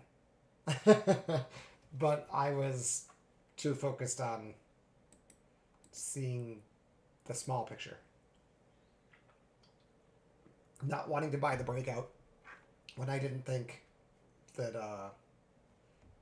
we could go all the way back up. And we did. a lot more. So, I mean, it felt like a good trade, but I didn't even get half of the expectancy of it had I just held through that. Now, the interesting thing is, rather than just getting like frustrated by like, why did I sell this? Is first of all, I know why I sold it because I didn't think that was gonna break out right away, and it didn't. But it also made a higher low, and the indicators made a lower low. So I could have known that perhaps even on a pink bar here, it might be good enough to just get long since it's so bullish. And these purple bars might not have much power on a big, strong trend. And then in addition, I'd like to look at whether or not these dots, especially on the pink bars or the small bars, and especially the ones that occur on the breakout, how successful would I be buying the pullback into that bar after this bar closes? So I could get long anywhere, in that range on a pullback of the next like 2 bars, let's say. And then do I need 2 pink bars here to do that? Or is just one with a dot enough? I don't know. I'd like to. So I'll look into that. We'll go find some other trend days and see if I can find something similar. But like here, we have a pink bar followed by a dot, just like pink bar followed by a dot. And then the dot, not surprisingly, gets retraced, at least partially, right away. And so that, as a long entry, might be an okay scalp, as long as you can put your stop behind the pink bar, which I think makes sense. Oh, look at that. That's rude. So putting it behind the pink bar is going to protect me for that move. But once it gets a reversal, especially with volume like that, and we knew that they trapped longs up there. And so once again, what we should be looking at that point is probably getting out and then waiting for divergence, which you got here. Sorry about the neighbor's dog. So there's divergence, hidden bullish divergence. And again, I saw this, and I know that's a strong signal, but sometimes they do that. And my risk reward wasn't great because in this case, I had a purple bar right here that wasn't fully retraced. And I assumed that we'd have to like work a little bit to break through that. And we did. That was the work. So is it possible that after that work, can I get long there on the dot with X? So I know from the setup I talked about last night called the tripwire setup, once you've gotten a purple bar fully retraced and a bear bar,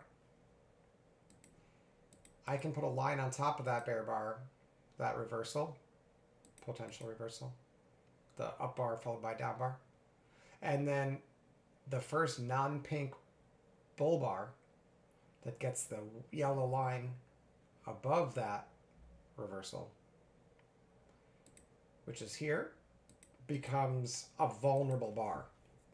And I know that getting the yellow line back underneath that bar on a bearish bar that's not purple, that can be a short. So because of that, if I can't do that, if I can't get a bearish bar below this tripwire, it's bullish. And in fact, if I can only get purple bars below the tripwire, purple bars or bull bars, it's probably bullish too. So in this case, they just don't even challenge it right away. And then we have no purple bars here, making this move very easy. You didn't get this work needing to be put in because you didn't have any unrepaired purple bars. So no purple bar there. You can see this one, this pink bar, got retraced immediately. So that means on the way down, the first support is this. So if you want a long with momentum, you need to put your stop below this because it would be normal to come down here, grab liquidity, and then bounce. This bar is also very small, so it might make more sense to put a stop below here, or maybe it's not a good bar to use as a risk. I don't know. But normally this pull back into the range and then bounce, that is bullish. The problem here is that I also had a pink bar here that was immediately retraced. And that's not bullish, usually. Normally, and like here's this one, and I'd say that's, you'd think that's not bullish too. But here we had in the same rotation or wave, we had pink bars that couldn't get fully repaired. We couldn't get price all the way through them. And then back here, there's even more. So these will eventually act as supports. But see this one? Fully retraced. And so what happens with the one that's fully retraced? They test under it. They find buyers. It goes higher. Right? We talked about that. And so this one, fully retraced, right? Just like this, fully retraced. So here, fully retraced. So what would we expect next? We want to see this tested. Since it fully retraced the pink bar, if it's still bullish, they will support down here. They'll get behind this one, find liquidity, find natural buyers, and bounce again. Where it shouldn't get, you'd think, is down here. Because this one printed a pink bar and it didn't fully retrace. So if we fully retrace this one, and then we fully retrace another, that's very different than fully retracing one and getting stuck on the next one, particularly when it's in the same wave. See that? These two are in the same wave. Retraced, got stuck. Retraced, got stuck.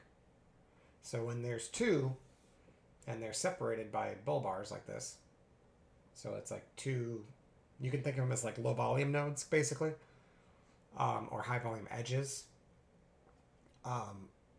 They could retrace. Actually, they normally do. But when it's bullish, they don't always retrace right away. So in this case, they break the high. There was divergence, so we should expect that. And that divergence happened right here. So if they give a bullish bar, it's basically free money. I don't think I could say that, but I'm being facetious. It's a high win rate to expect to get up here. The problem is that you have to risk based on something, and your risk reward's not very good. But it's a decent scalp if you don't mind reading the DOM and looking at very small time frames and things like that. Because once it comes through this, it's done.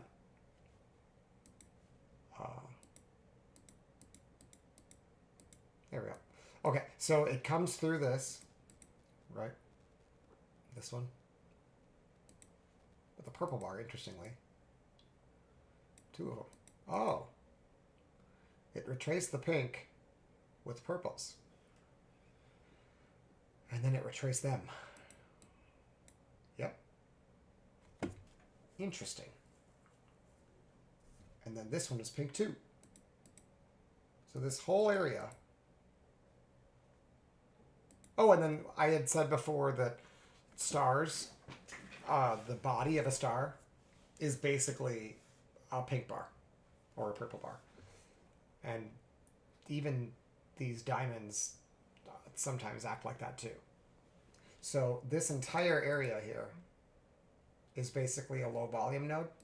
In fact, it might be a low volume node. Let's check. Even if you don't have the algo, you can manually look at this. But the algo means having the algo means I don't really have to draw it. But what you'll see is this area on the profile is a pretty severe low volume node and a high volume edge right there. And then this is the point of control of that whole area. So it's way at the bottom.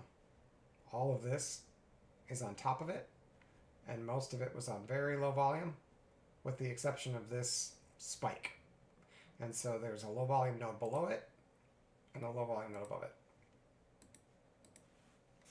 But the low volume node above it is a lot bigger.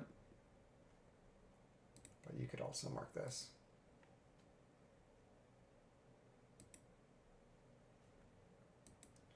Right, so both of those areas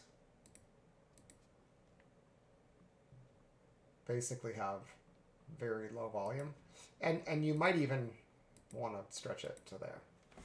And just say that this entire zone, like all the defenders here are like really, if you're looking for what to look for, if I just mark off where the volume was,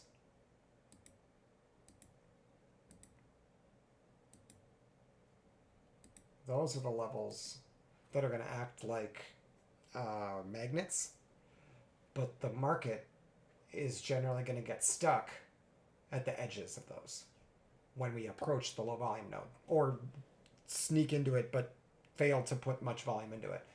So here, the reason why I was surprised is, oh, is that my phone? No, it's okay. The reason I was surprised was that we came into this high volume edge, or high volume area here, that separates the two low volume nodes. And we came into it with the purple bar, meaning buyers were getting up in here. They had supported it, we went higher, and then they gave up. So you'd think that's bearish, but they didn't care. They got a volume shift up, which is the green. You see the yellow line lifting, and it had a lot of volume on it. And it was divergent, delta divergence, meaning the sellers were probably at the bottom. Yet all the volume was up here, higher than where it was before, and higher than this high volume node. So the buyers trapped a seller down there on a smaller time frame. Now, if I go to a smaller time frame here, what I'm going to see, most likely, is an aggressive trader. See that? And then there is the trader who's going to get stuck. So this guy, the long, signals to the group, basically, that the level is important. And that's going to cost some money for him. But it's normal for the market to then do one last defense to take out sometimes the liquidity behind him for anybody who tried to follow him in. Once that's done, this guy here who pushed the market down to do it is kind of like a sacrificial lamb, because now if we can get above him with volume, it's got nothing in the way until way up here.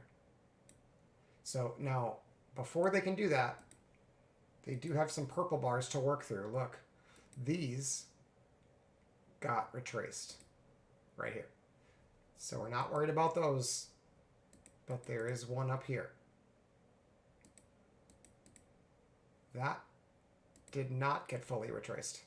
So it would make sense to have some sort of a response there by sellers to have to put in some work to absorb them.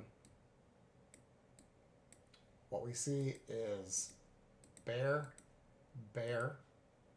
So that's the last defense down on the bear side. Now if we get a triangle up, it's probably going to go higher, especially if it's on a pink bar. There it is. That's perfect. Picture perfect right here. Triangle up, pink bar, after last defense, and a trap seller, and an aggressive buyer following a liquidity grab. And I bet there's divergence. High or low? Maybe not. Nope. Didn't quite have divergence. But it's still most of the same components. The difference here, you didn't have divergence, but you have a stopped buyer. And then they responded with buying. So now remember, we had that purple bar, and it's a little bar, and it's not fully retraced yet. We get through it with price, and what do you know? They put in some work. Should we sell that? Anyone who says yes is probably losing money, because we shouldn't. The reason we shouldn't is that we have trapped sellers down here. See how this seller here, we've gotten above him with volume on a bar that's not pink. I'm working on making this into a algo signal, but for now I just have to see it. But this bar, that white bar there, pulling the yellow line up above this bar's high right here, when there's an aggressive seller there, is not necessarily a long signal, but it's probably time to look for longs if you haven't already gotten long, and then it's definitely time to stop selling. And so you cannot sell this. In addition, what's kind of cool is if you are able to get price and volume back under this, and we can recover these guys, these sellers, it can be a big sell. But initially, we should be looking for the long. They have to fail, like fumble, in order to get the long to work. I'm sorry, the short. So the longs need to fumble. But if they do, it's probably a touchdown on the other side. So it's like we're near the end zone here, and they're pushing it out. But if they fumble here and push it back through, it's bearish. So my question is, rather than look for the bear trade, because it's the rare situation, let's see what it looks like when on this tiny time frame when there's a chance for it to lift, and on the higher time frame we know that it turned on a double purple that was immediately retraced, which we know is not bearish. So in other words, the higher time frame is confirmed not bearish, but the smaller time frame is trying to convince you it's bearish. If you then get a bull signal on the smaller time frame, ching. So like I said, if we want to draw a line below our entry here, initial entry, the triangle with the pink bar, if we can get the yellow line, the volume line, below this, there's a chance that it's going to sell. If we can't, there's basically no chance. Oh, and it has to happen on a bear bar that's not purple. So they put in some work to the downside. They put price underneath our pink bar, fully retracing it. And if you look over here, there's no more unretraced or unrepaired pink bars anymore. So if they do get the sell, there's nothing to support the market here, which is fine. That should not make us nervous at all, because when this works to the long side, it doesn't need to refuel. It's got these guys trapped. And that's very important. And it stopped along already. So if this guy... I didn't mean to move it. Shoot. Once this one, who got offsides down here, once he is recovered by the yellow line on the bar that's not pink, which is that same bar that trapped this one, it's all about this bar. Once that bar happens, everything changes, and rather than looking for pullbacks to short, we should be looking for pullbacks to buy. And what's interesting here is they fully retrace our entry bar, which was small, pink, and a triangle. Very aggressive bar. They completely retrace it within 3 or 4 bars, and then give a signal of bullish aggression right in the middle of my channel, which is like not as good as one that comes down here. Like this X with the dot has a much better chance of lifting the market than this one does because of the location. This low is also very vulnerable to getting trapped if we get volume below it. So I don't know if it's a good idea right now to buy this close, because this to me looks like I'm trying to get a breakout and I'm like anticipating it. I don't have divergence, but I have higher lows. And then the other thing I can look for that I haven't really talked about, it's kind of a secret, but if you've watched this long, you deserve it. So if you have the VZO, which is looking at volume aggression and is available on Sierra Chart, or you can read about it in Sierra Chart and program it yourself on whatever you're using, then you, on top or with that, you put something like a stochastics, or what I like better is the percent R, then put the Bollinger Bands of those indicators overlaying the actual indicator itself so that you can see what it looks like on a standard deviation. Like, is it neutral? Is it super bullish? Is it pulling back? And then add a moving average, whatever you want to use, and then some sort of way to find like what a neutral is. Some people use the midpoint. I personally use a very long weighted moving average, and that way it's like the weighted volume midpoint. And so what I'm looking for, it's not like a volume or a EMA cross or whatever. I mean, that is a good sign for longs, but it's not consistent enough to be an entry.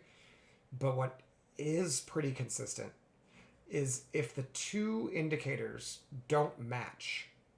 So if, for instance, so if you want to think about it, this is looking at the momentum in price, because the percent R, the yellow, goes up when you have on because it's Renko, and the only place a bullish bar can close is the high, and the only place a bearish bar can close is the low.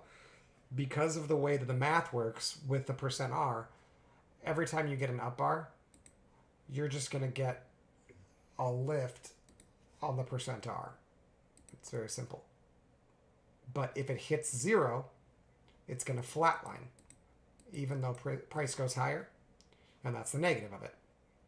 But then if price drops, you're going to get an equal and opposite reaction.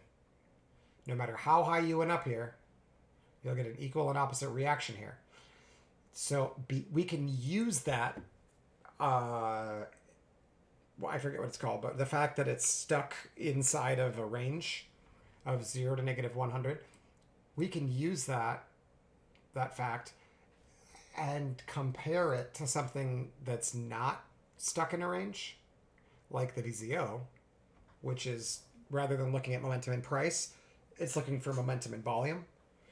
And we want to see what the VZO is doing when the percent R either flatlines on one side or the other, or if the VZO makes a big movement and the percent R doesn't do that. There's probably a reason for it, because what that's saying is that price is doing one thing relative to where it's been before, and how far it usually moves and things like that, which is what the percent R is looking at.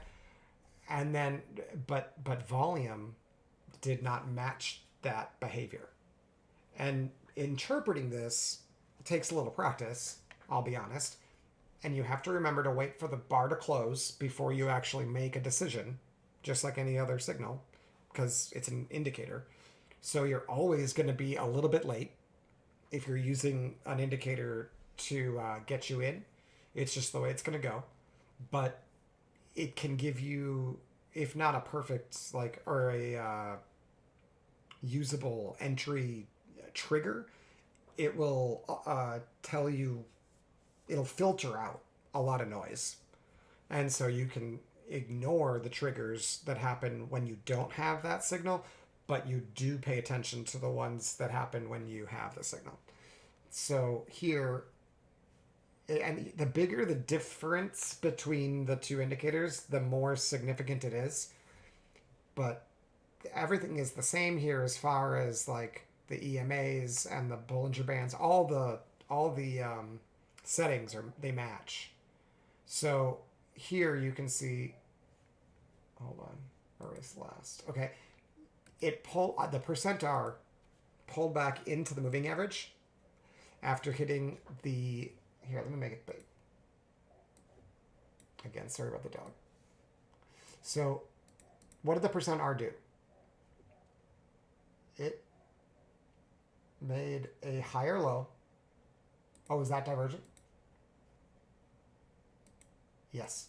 So, divergent low here. First sign from the percent R that we might actually be bullish. I didn't see that, but this one flatlined, and this one didn't. But the VZO made a lower low, yet the percent R made a higher low. That itself is like, well, that's weird. Why did all the volume go to the lows and price went to the lows, but momentum actually decreased to the downwards momentum, backed off a bit as price dropped and volume dropped. Or volume got more aggressive to the sell side, I should say. Not dropped. That suggests that there's less of it. It's not amount of volume, it's how aggressive it is. So volume got more aggressive. We had big aggressive sellers here. This one. Down here. And price, the speed of how many bars it took to move price down, it was way more momentous over here. And then sell momentum decreased over here. You had all these attempts to pull the market up. Sometimes that resulted in a bullish close, like the pink bar. And sometimes it just resulted in a big wick or a bar with the VPOC way at the highs, but price going lower than it. And then volume increasing or lifting. So volume is telling one story. Price is telling another. That's the important part to understand. And you can see it because there's divergence here and it's not here. So what happens next? And like I said, to have a reversal, I need one of these to be divergent. It doesn't matter if both of them are. That'd be great, but it's okay if they are. But then, what does it do?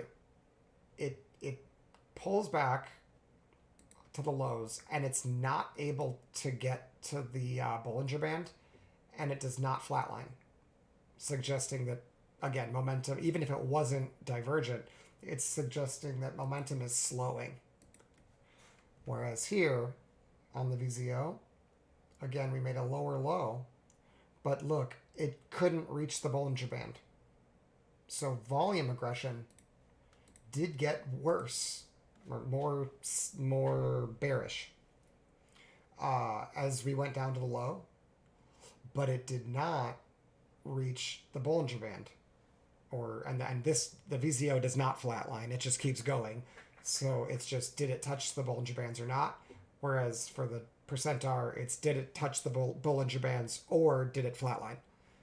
But you can watch what the Bollinger Bands do on both of them to give you a really quick and dirty read to whether or not this momentum is increasing or decreasing.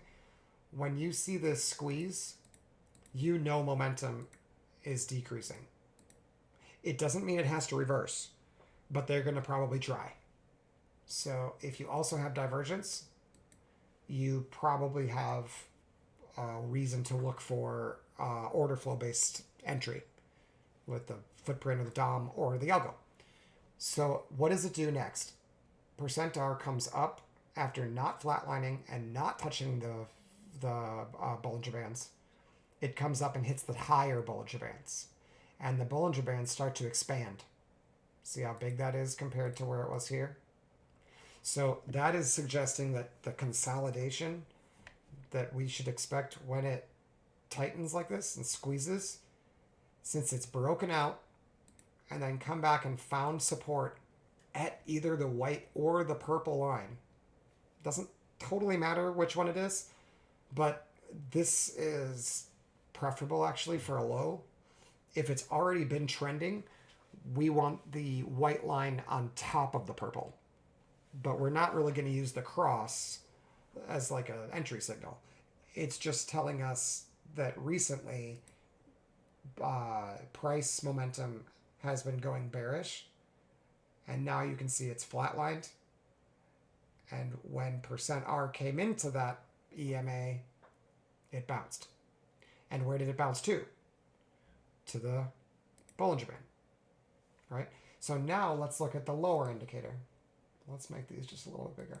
So I get used to looking at these. Okay, and then this is volume, accumulated volume. So, okay, so you've got on the lower one, the VZO, approached the Bollinger Bands, came up to the white line and rejected. See that? So it is underneath it, but it's above it on percent R. And on percent R, the white line is acting as support. Whereas there's the VZO saying that the white line might be acting as resistance right here. So here, the VZO is tightening, the Bollinger Bands are tightening, and on the percent R, the Bollinger Bands are expanding. And we've already hit the upper Bollinger Band with price momentum, whereas we're just approaching it on the volume momentum. But we did not touch the lower one, right? Look what happens.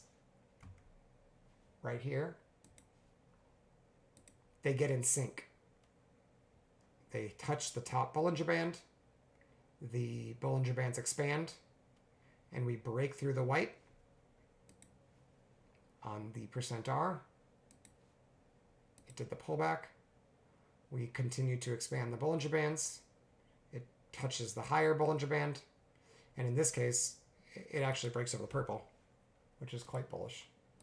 So at this point on the chart, just looking at the fact that we have a bounce, a trending %R, if you will, that's pulled back and bounced off of one of these lines, whereas the lower indicator, the VCO, initially couldn't get over the white line and showed signs of like volume, like bearishness, yet they broke through it, and now they're matching.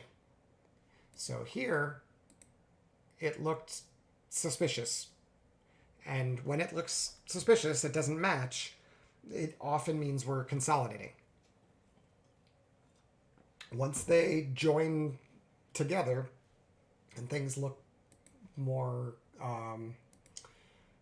symmetrical or whatever, then you, like harmonious, I guess, when price momentum is matching volume momentum, the opportunities for continuation in that direction is increased. So here you get the breakout. You can see that now the VCO comes down to the white line and bounces. And after touching or overcoming the Bollinger Bands on the top, right? Bollinger Bands start to expand again because they kind of flatlined here. And then we break out over the purple. Look at what happened on the %R. Flatline to the top. So we don't have a whole lot of information in here other than just looking at the Bollinger Bands and that they're expanding. So that's bullish. But it might mean that there's some sort of pullback, an opportunity to join the market, to join in with the trend coming. Where would that opportunity come? It would be on a pullback that bounces off of one of these lines. Well, it's already bounced off the white one and broken above the purple. And you can see that the white is rising and the yellow is trending up. So really what we want is not to spend a lot of time underneath either of these lines. And any test inside here or below it needs to immediately be bought. So this right here looks different, I think you'll agree, than the VZO. The VZO in this case has not reached the purple, but is acting in the same way. It's just that price did it over here, and now volume is doing it. So it's like it's late, and that's good for buyers, because what it means is price momentum started here, and now volume is building to the bull side. And when these all align, again, right here, where you've got volume overcoming the purple line, turning green, it's touching the Bollinger Bands on the top, and the B bands are expanding. Here, you're about to flatline. You've gotten over both of the lines. The lines are rising or trending up, and the Bollinger Bands are trying to expand. They're both saying the same thing now, after for a moment seeing this one dip all the way to the white and this one not touch the white. So that difference right there, this bar here, this versus this being different and then resolving and looking the same is bullish. Again, you don't know for sure until this bar closes. So you can't necessarily use that information to get long here, because you wouldn't know for sure that they match until this closes bullish, and that has already happened. And so if you wanted to get long down there, you'd have to throw an order there and hope that it comes back to get you. And it might not. Like that. So what should you do? Or what should I do? In my opinion, what I've been trying to do is, after getting signaled up here on the higher time frame, not that high, the 16 tick. So if I back up here, where was that? Here? No. No, I don't remember where we were. Pretty sure it was before that.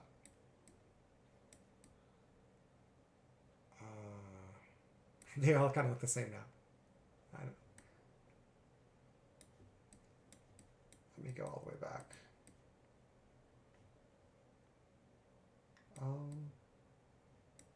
Shoot, I keep grabbing the wrong one.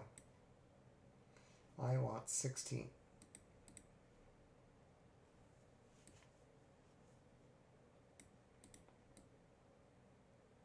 Right there. That's where we were.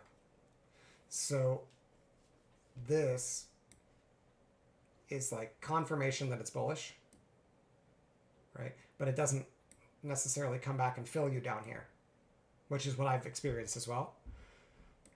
So you could just buy this right when this one opens and this one closes. And then you've got to put your stop somewhere below this, because we want to get long down here. We've already retraced this whole pink bar.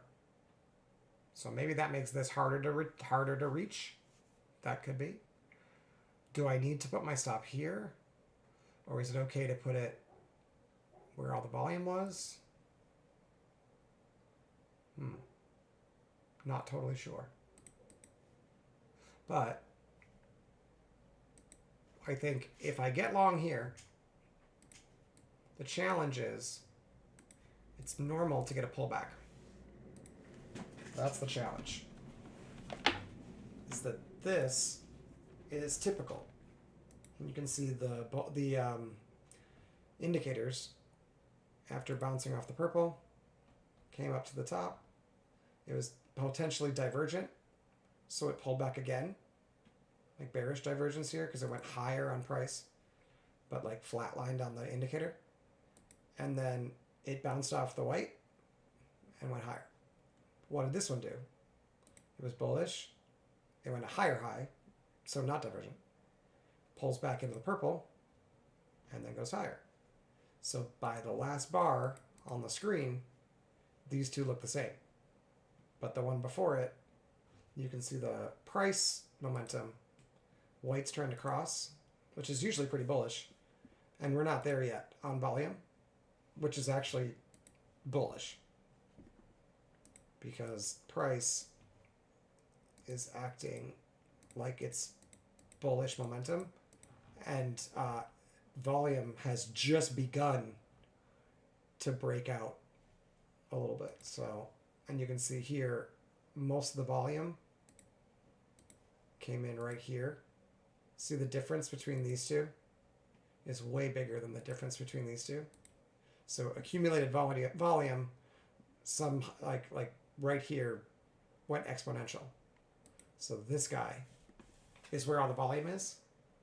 So when you think about that, it should make sense that they want to come back to where all that volume was done.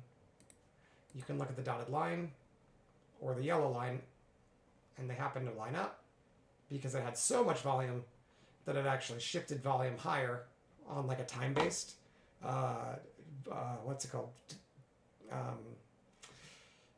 Developing point of control.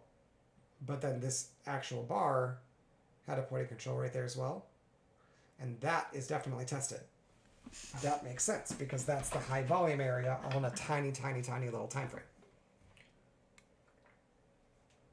So if I don't want to get long here, putting an order at the VPOC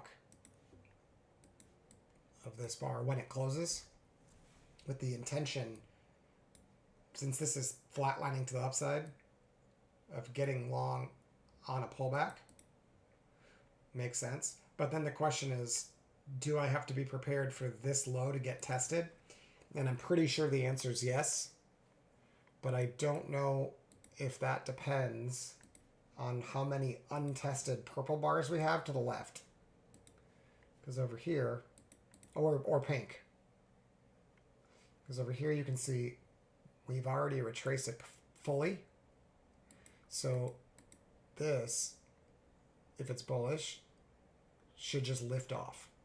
There's really not a lot of resistance up here. But there's also not a lot of support down here because they've already retraced this pink bar. So the auction is complete in this general area. And whichever way it's going to go, it's probably going to go straight wherever it's going. And the indicators say bullish. The algo said these guys are trapped as of this bar right here. And like I said, with the help of the indicators, I can identify that this is probably a pretty safe place to get long, as long as I can put my stop somewhere down here, I think. Because I know if they recover this, these bearish, aggressive traders, I know I don't want to be part of this if they get volume down there. So I could put my stop here and be really safe. Very rarely would that get hit. But I'm wondering, since I'm entering basically on what is a pullback after the breakout here, is it possible that I could put my stop a little closer? Because this doesn't look like much on this tiny time frame, but I don't really trade the 8 tick. I trade the 16 or the 24 because this one's just too fast most days. So in this case, all of that happens in this wick. That whole experience of the pullback and finding the level and all that, it's all just a wick. It's this bar and this wick. So on the higher time frame, we have a bullish market, higher lows, divergent on both indicators, lower lows. So that's hidden divergence. And as long as the trend is bullish, especially on the higher time frames, it can continue higher. And this low, as long as that holds, it's bullish. And we should expect the high to the left to get broken most of the time because it's trending. So it makes higher lows, probably going to make higher highs if you have hidden divergence. So you can also look at, just like we were at the smaller time frame, we can look at like how these align. And so here, these two indicators, you can see it flatlined, pulled back to the purple, bounced, made a divergent high. It didn't stay up there very long, and it went higher high. And so then that caused the pullback. It broke through the purple and eventually hit the lower Bollinger Bands as the Bollinger Bands were expanding. All of that is bearish, but it only made a divergent low. It couldn't break this. So as long as that doesn't break and you get a sign of aggression, which for me is usually a triangle, maybe a star, and maybe a diamond, but depends how aggressive I'm feeling and where the target is. But that would be enough to get long there as long as I know that it's bullish. So that alone is all I need. But if I look at the VZO, sometimes I will have hints early on. So here, for instance, we got underneath the purple here, but not here. And then they both go together above the purple. So this is bullish. Then here, can't reach the Bollinger Bands. And lower high. Here, lower high, divergent, regular divergence. But we did basically meet the as high as it can go if you look, hold on. Pretty sure it got to 0. Yeah. But it didn't stay there for longer than a bar. Whereas last time it was at 0, it stayed there for 2 bars. Doesn't seem like a lot, but that is meaningful. And it's enough to say that it's probably divergent. And then if you have divergence here, the 2 indicators are doing the same thing. So I'd trust it, especially if they weren't just a moment ago. And then here we come down, breaking through all the lines. So does this. So at that very moment, it looks bearish. But where's our target? It's wherever the last low was on these indicators. So yes, there's a low here. That one's already been beaten. So that would not be a divergent low. But this one here, that would be your bearish target. Because if you can't get there, it's hidden bullish divergence and you don't want to be short. The problem is that when it's really bullish, you're going to not have very good risk reward because most of the time you're not going to reach this. You're going to tuck under this and lift. So while you can get short there, and it will give you something, the chances that you're going to break this low is low. And then if you look what happens here, you go lower on price, and this one went lower on price, but look at VZO. It flatlined and then lifted. So that's a divergent low as well, right here. And then you can, if you watch them, if you're not sure yet, let's see if they do the same thing. This one lifts, breaks over all the lines. So volume is ahead of price. Price momentum is just coming up to these levels. It's probably not going to be an immediate breakout, but they are doing the same thing. They're both lifting. If we get a bear bar and it looks like this, like at the very next bar is bearish, it's not bullish yet. Instead, we get a bull bar, getting this one over all of the lines. This one's clearly green and bullish, getting into the overbought, but if it's bullish, that's just where it belongs. And so at this point, we know we're bullish, but we probably missed our entry down there. Oh, wow. So we did have an opportunity, but not all the way down to the VPOC of the, I was thinking the triangle VPOC right there. And I don't think it reached it. Oh, I see. It corrected it here. So, purple bar? Nope. Got fully retraced anyway. Pink bar got fully retraced. How can I catch this? What does this look like on the smaller time frame?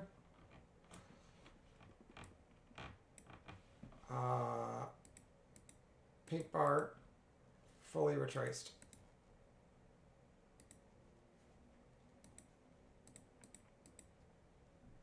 And defended. So that line is like 94. That's right, I don't have it showing up here.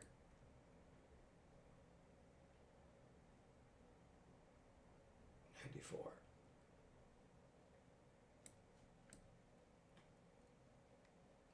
Pink bar gets defended.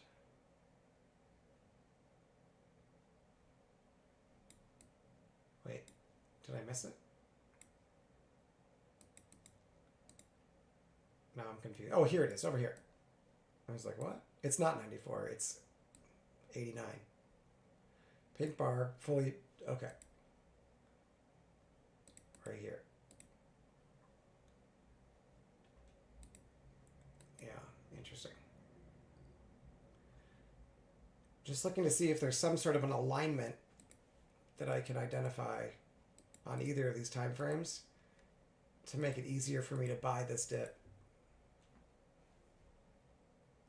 Obviously, this is bullish. And hidden bullish divergence. But I did not get my pink bar on the triangle up. So I guess the only thing to do is to say if they defend that range,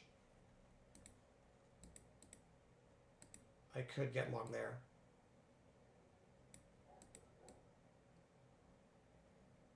And you did have another opportunity. And then it does go higher, right? Yep. So, and then once again, pink bar, fully retraced.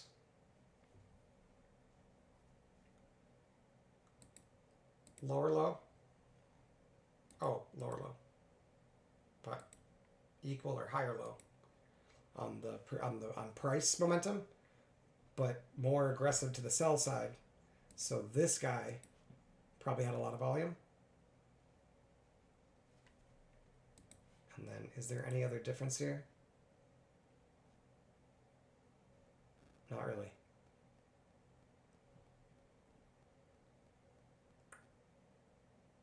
Except for the fact, no, it's too close.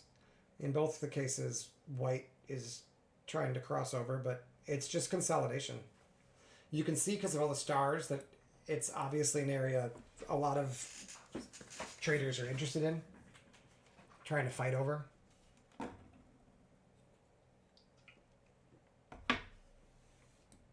But what about to the left?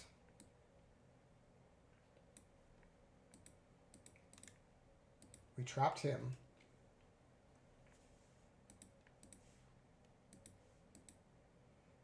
Can we not get the yellow below that after that?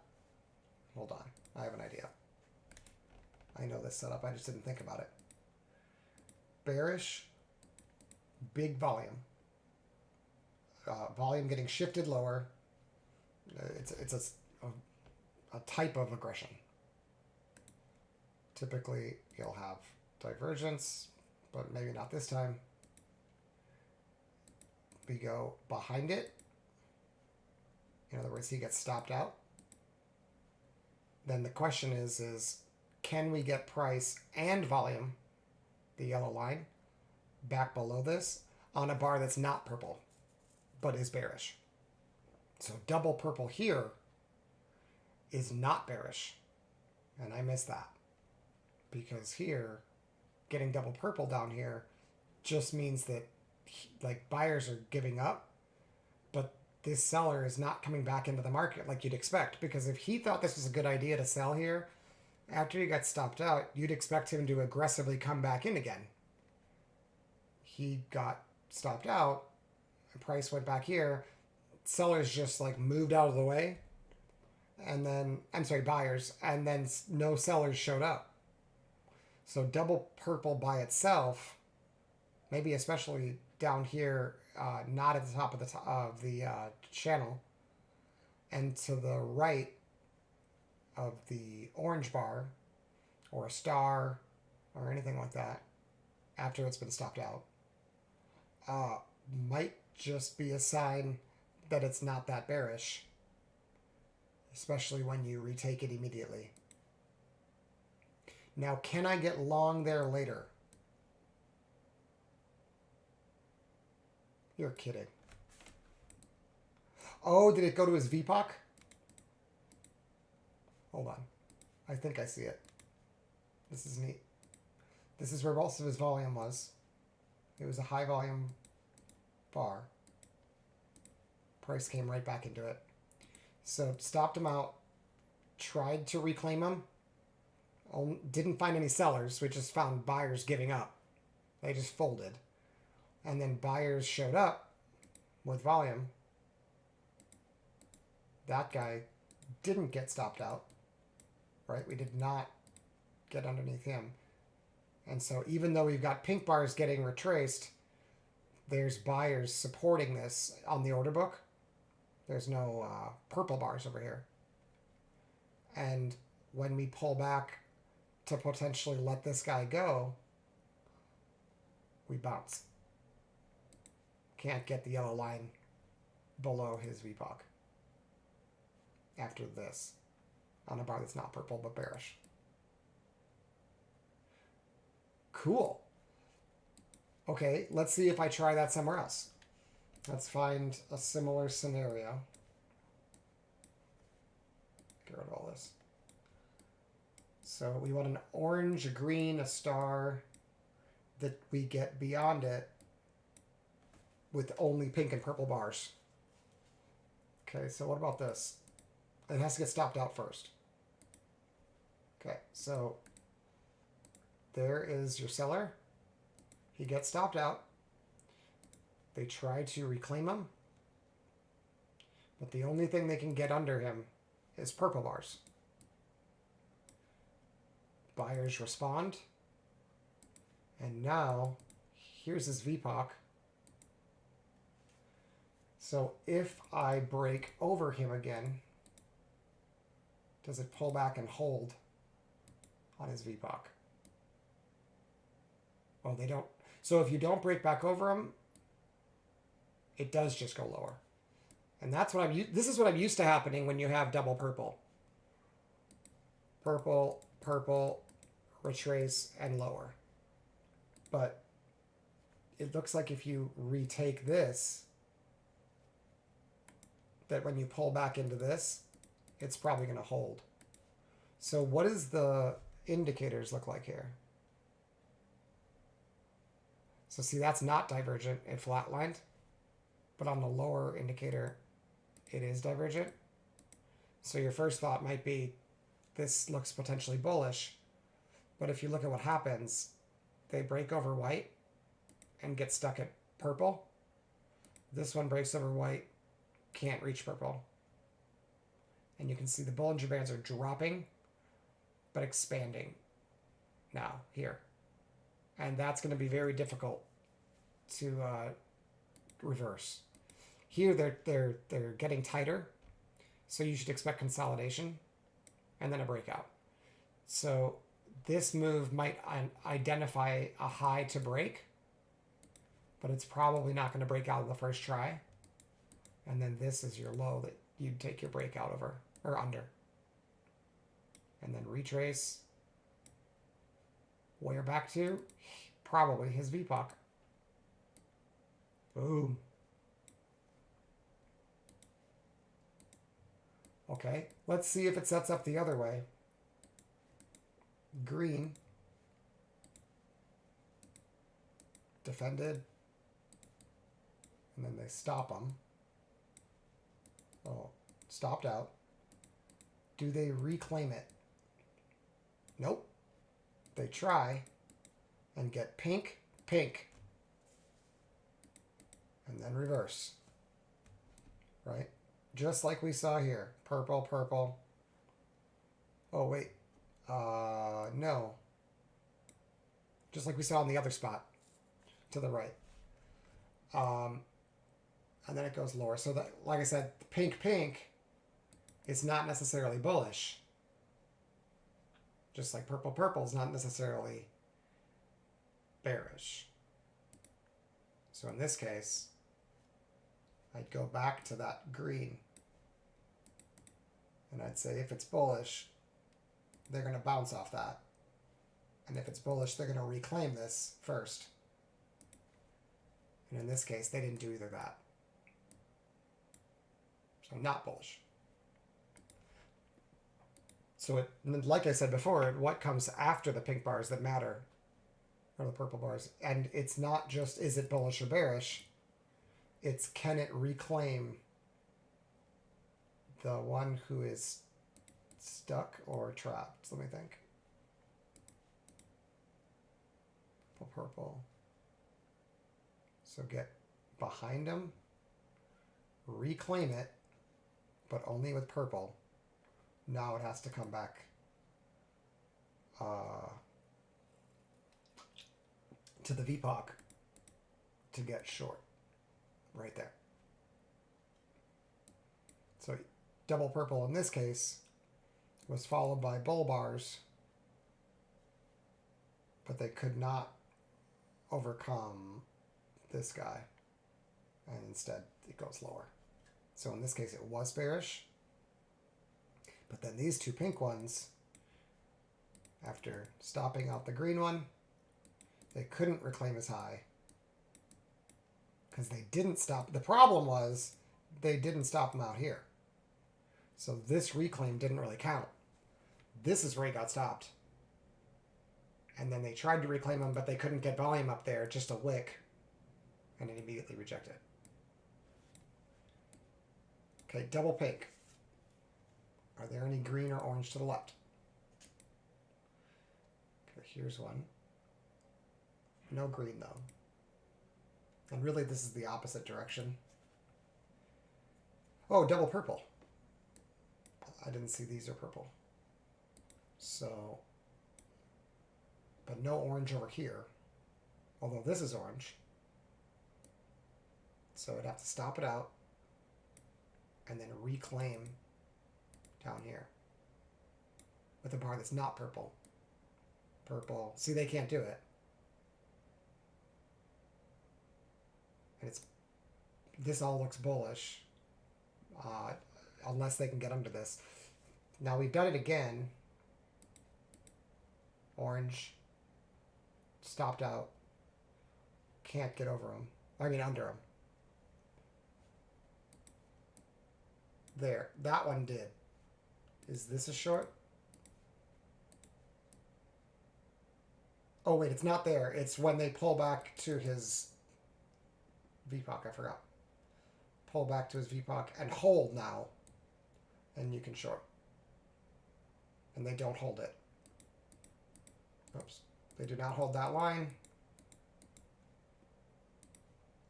And that was the lowest orange, I should say the highest orange, that got stopped out, right? This one did not get stopped. This one is in the same spot or lower. And so they would have had to hold this. This guy does not hold it, so it's going higher. Cool. Okay, how about green? Green, stop them out. Now reclaim it with volume on a bull bar right there. Now they need to hold this VPOC. They don't.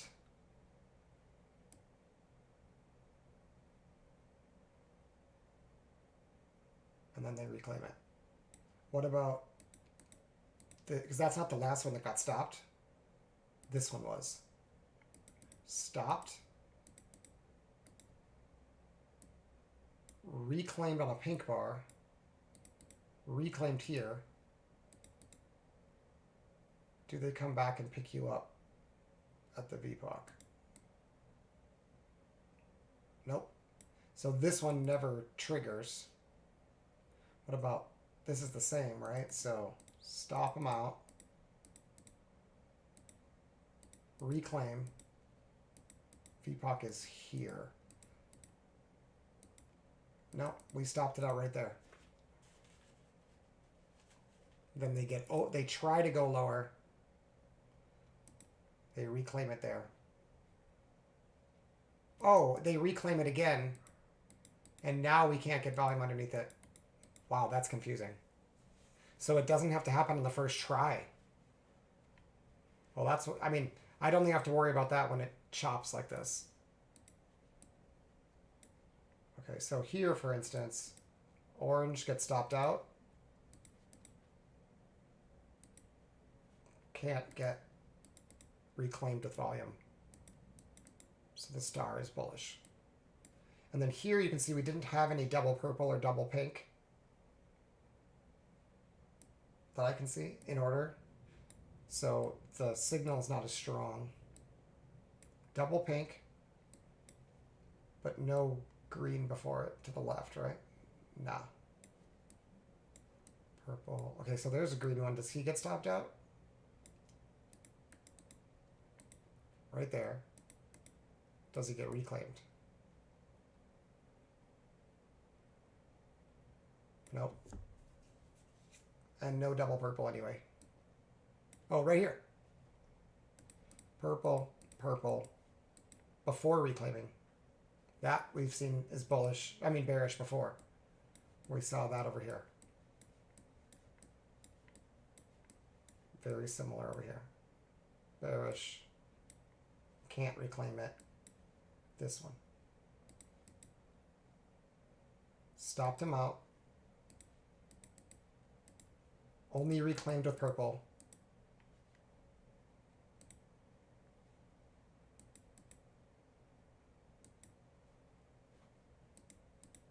Can't get out of here. Bearish.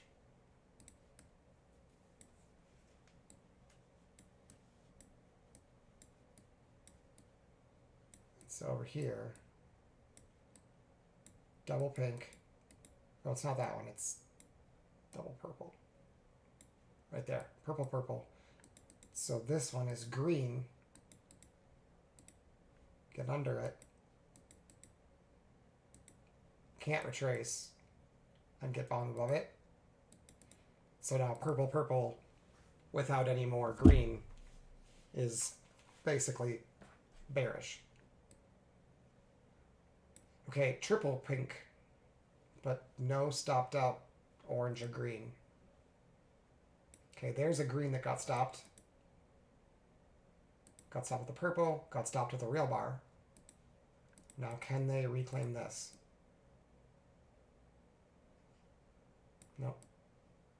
So, and then triple pink got immediately retraced and beaten. And it's just bearish. So again, saying that there's double pink and saying it's bullish is not quite enough. Okay, triple pink. This one looks bullish. It can't retrace it right away. You don't know that till here. The orange is over here, but it did not get stopped out. And so the only thing you could do is retrace that. Oh, they do. So reclaimed green. Now, do they pull back and give you an entry here? Nope. No entry. I don't know how often that works. Pink, triple pink, does not get retraced. Greens aren't getting stopped out. It's just bullish. Double purple.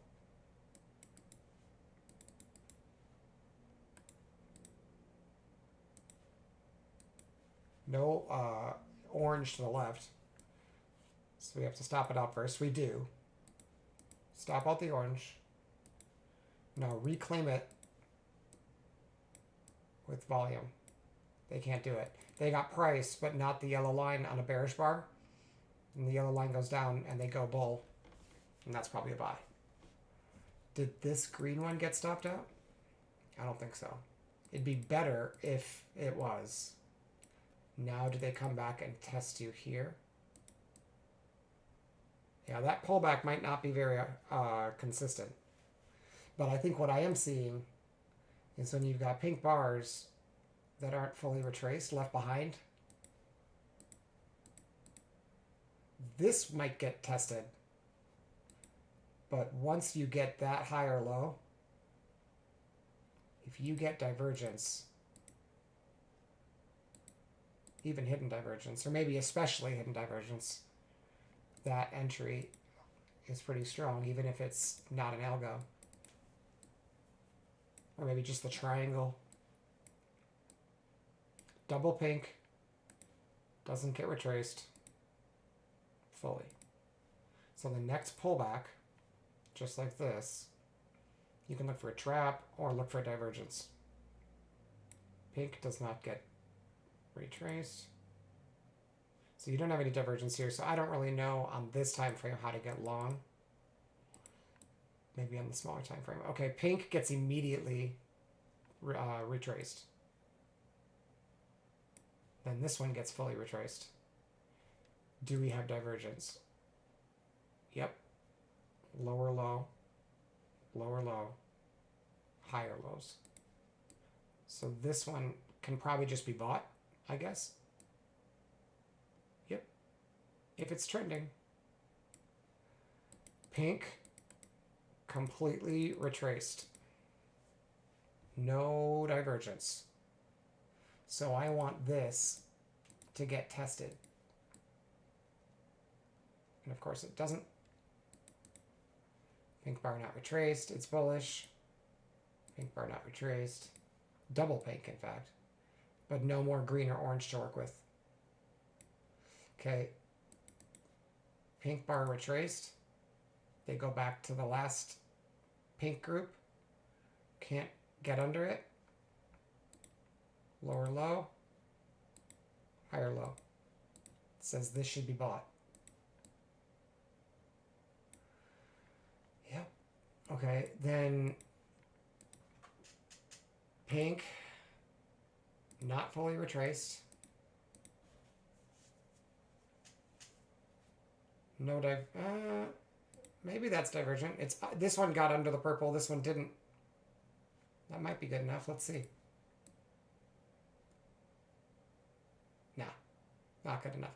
So I need this low to be divergent. But it's now...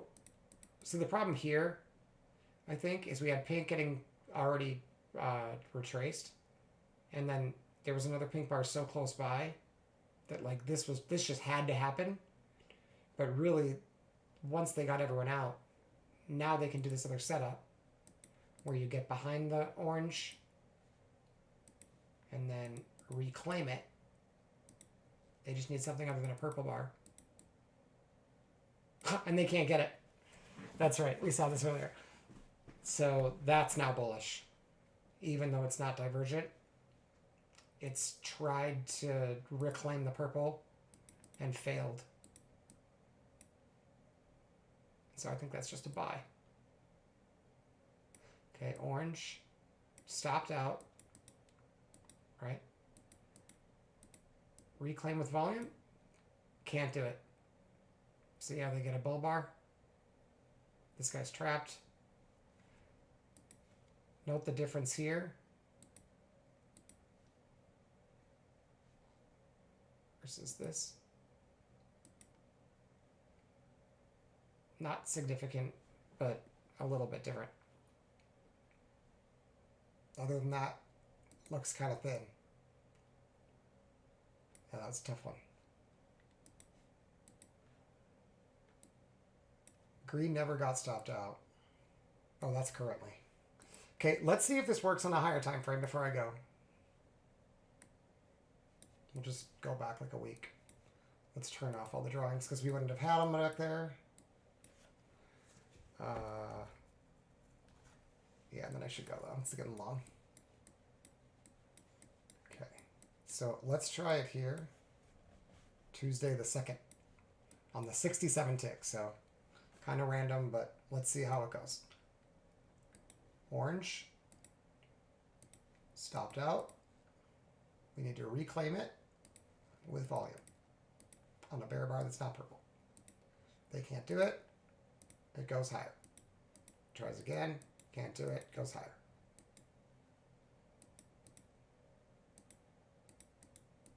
I don't know why I can't grab that. Later, does that count? This. They still can't do it. Bullish. That certainly seems to work. What about this one? Reclaimed. I mean, stopped. Reclaimed. Okay. Do I get my pullback entry? Or was that just lucky before? Pullback. Entry. Short. Ha! Short. Short. Okay. That's promising. Maybe you just need to do it in a situation where you're not fighting a huge trend. Let's try green. Make sure it doesn't stop as often as it works. Green. Stop out. Now this one's pink. I don't know if that matters. Okay, double pink breaks over it. We know this can be very risky. Oh, they got over it. Does it come back in here and give me a long? Not that I'd want to take. So you'd have to get long on this pullback. And it's not necessarily going to come back to that range. Okay. Oh, does it come back to the double purple? Yeah. Yep. And the location's not great for that. You can tell you're right up at the edge of the channel, and you've got the bear setup potentially triggering. But again, pink, pink. They try to retrace it. They give a bull bar. They fully retrace it. Pretty sure this low right here, if it's bullish and you have bullish divergence, I'm not sure you do.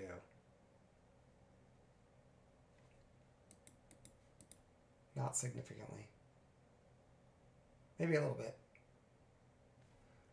But you'd think that was good. And then I wonder if the trap underneath that, right there, not divergent, but I wonder if that works often. Because that kind of makes sense to me. Since you had double or double pink, fully retraced, went higher, sucked up liquidity, lift.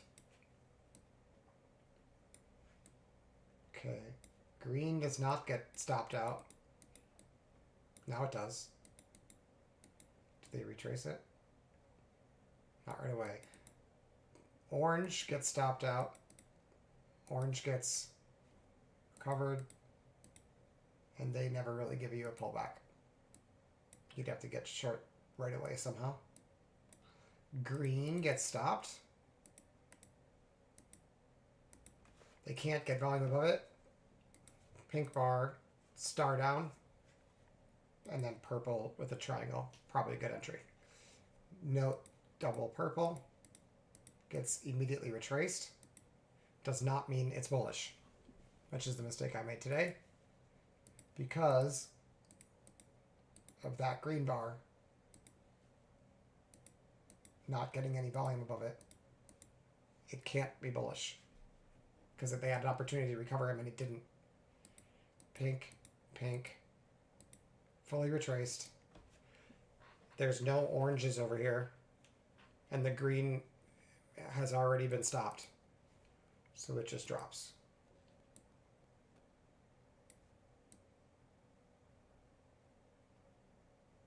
Interesting. Look at those.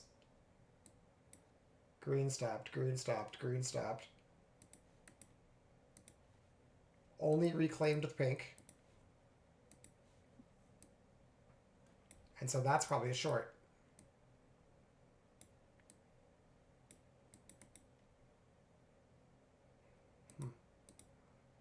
Orange got trapped. Or stopped, I mean. They couldn't retrace it. And you get pink bar up. That's bullish. Okay, green. Can we get under it? Oh, orange. Stopped out. Reclaimed with purple. My first thought would be that's probably bullish. But it's got to get the yellow bar, yellow line above it. The line. And it can't. So that's probably bearish. Yeah, see, it gets above it, but it's a bear bar. So that's probably a sell. And that's probably a sell. But then you run into this one. So whenever I see orange and green, and one of them gets stopped out, and then it triggers this, my target should be this. So when they're that close together like this, it's going to create choppiness. That's kind of cool. Okay.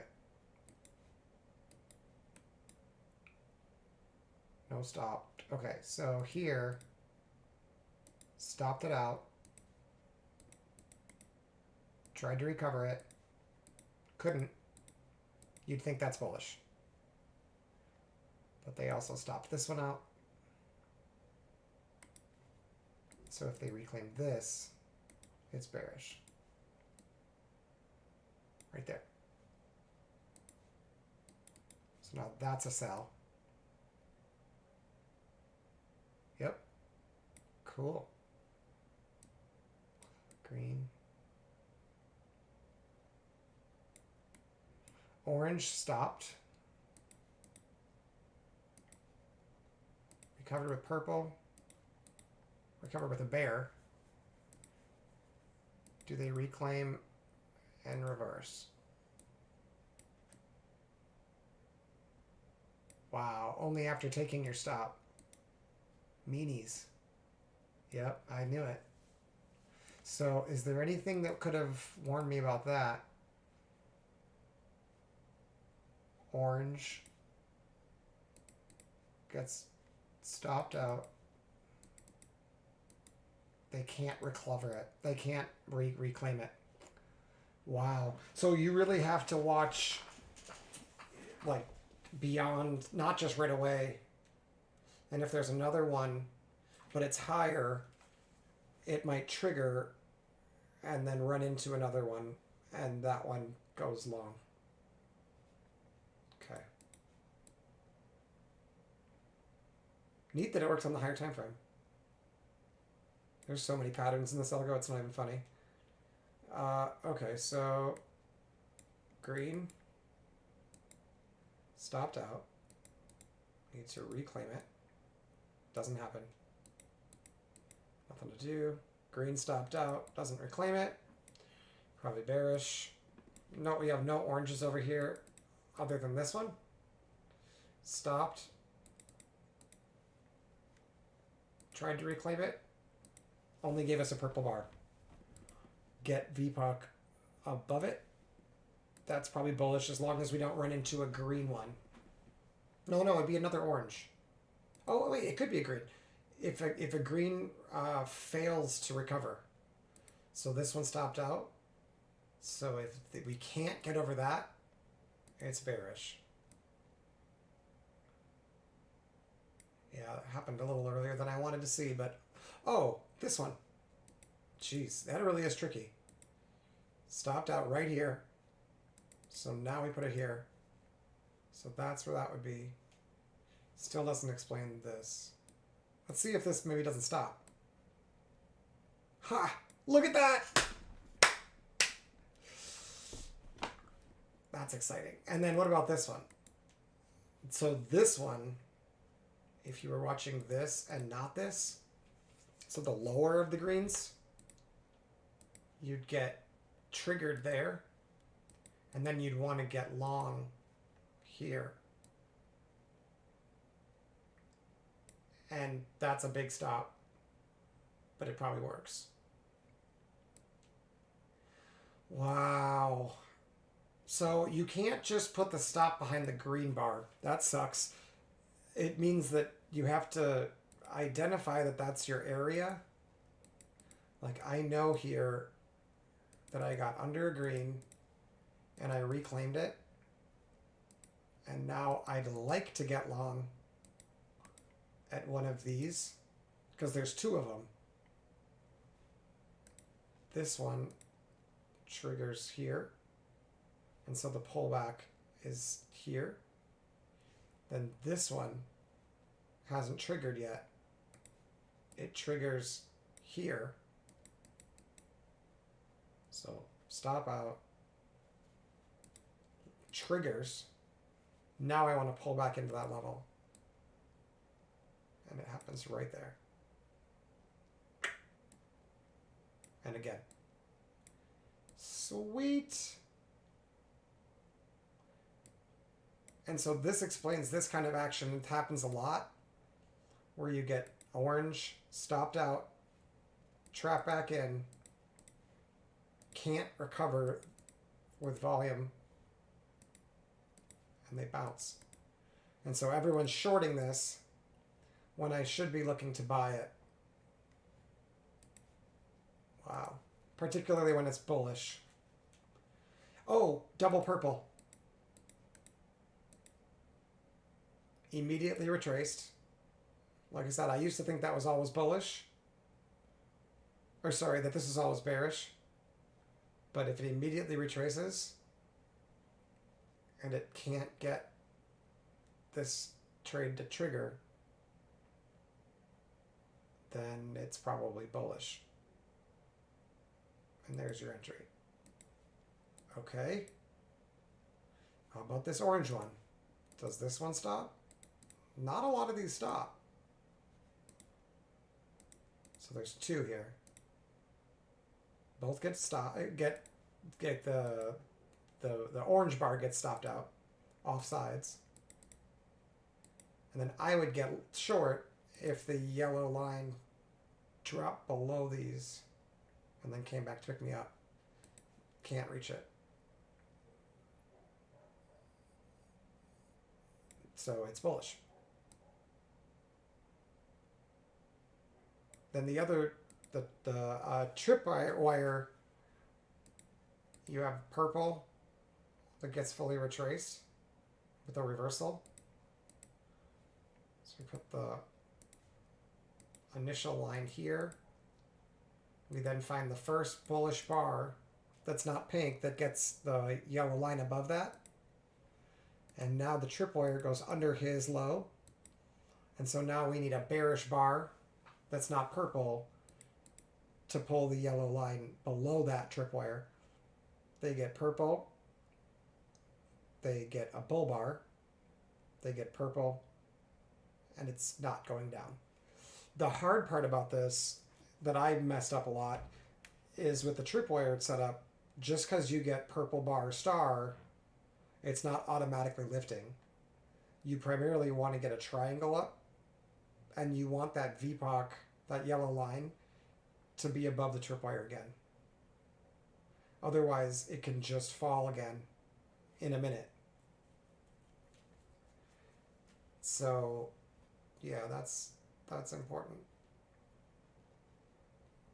So again, here, the tripwire would be the first bullish bar over that, because we have a purple bar that got fully retraced, and then a reversal. And it's got to be the non-pink bar, so it's right there.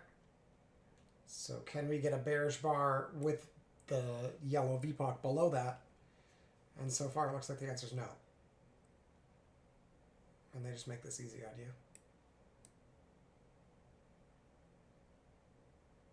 But again, I think the challenge here, regardless of your time frame, is oh, I'm surprised I didn't get my call yet. Okay, well, we're good. Yeah, with the higher time frame, there's so much time in here that we forget that if it's bullish, this midpoint of the channel is going to act as a natural shield. And so at any time when you get a test of that, you may not, I mean, that starts, look, you can only get a purple underneath it. And then you go back above it. You can only get a purple underneath it. And you go back above it. So that starts literally Sunday. Was your, like here, it's like, oh, it looks bearish. And then you see volume drop and it's like, oh, they're not able to find any interest down here. It's just buyers giving up. And then it gets to the back of the channel and it's like, oh yeah, buyers are definitely interested. They don't care that everybody just folded. And then what do you know? On this higher time frame, you have divergence. Oh, maybe not. Oh, on the other one. See, whenever these two don't match, as soon as they do again, it's good. Real good. You see that difference? Volume got really bearish and price didn't. Well, the momentum of price didn't. And so that star is really strong. Especially after hitting the Bollinger Bands and getting that squeeze and then a pullback. Because if it's bearish, it's not going to do that bounce. It's going to drop like this. See how it hits the lower Bollinger Band? Just like here. And the next step is come up to the midpoint and get an aggressive seller. And the indicators get stuck at the midpoint. Or at least the white line. That's not what happened over here. Over here, we touched the Bollinger Band at the bottom on this one, but not on %R. %R actually made a divergent high and broke over the lines, and then this breaks over the lines. And so volume and price momentum are both lifting all of a sudden. And we reject any sellers below the midpoint. And from here on out, it's going to be hard to short until we get sellers down there. So even though we have divergence here, this is not a short because it's not bearish. So you can't make that. It's not that simple for the counter trend. For the counter trend, you need to trap somebody and stop a seller so that you have more potential energy. So like a star that gets stopped out and then reclaimed, that's bearish. Star stopped out, star can't get reclaimed,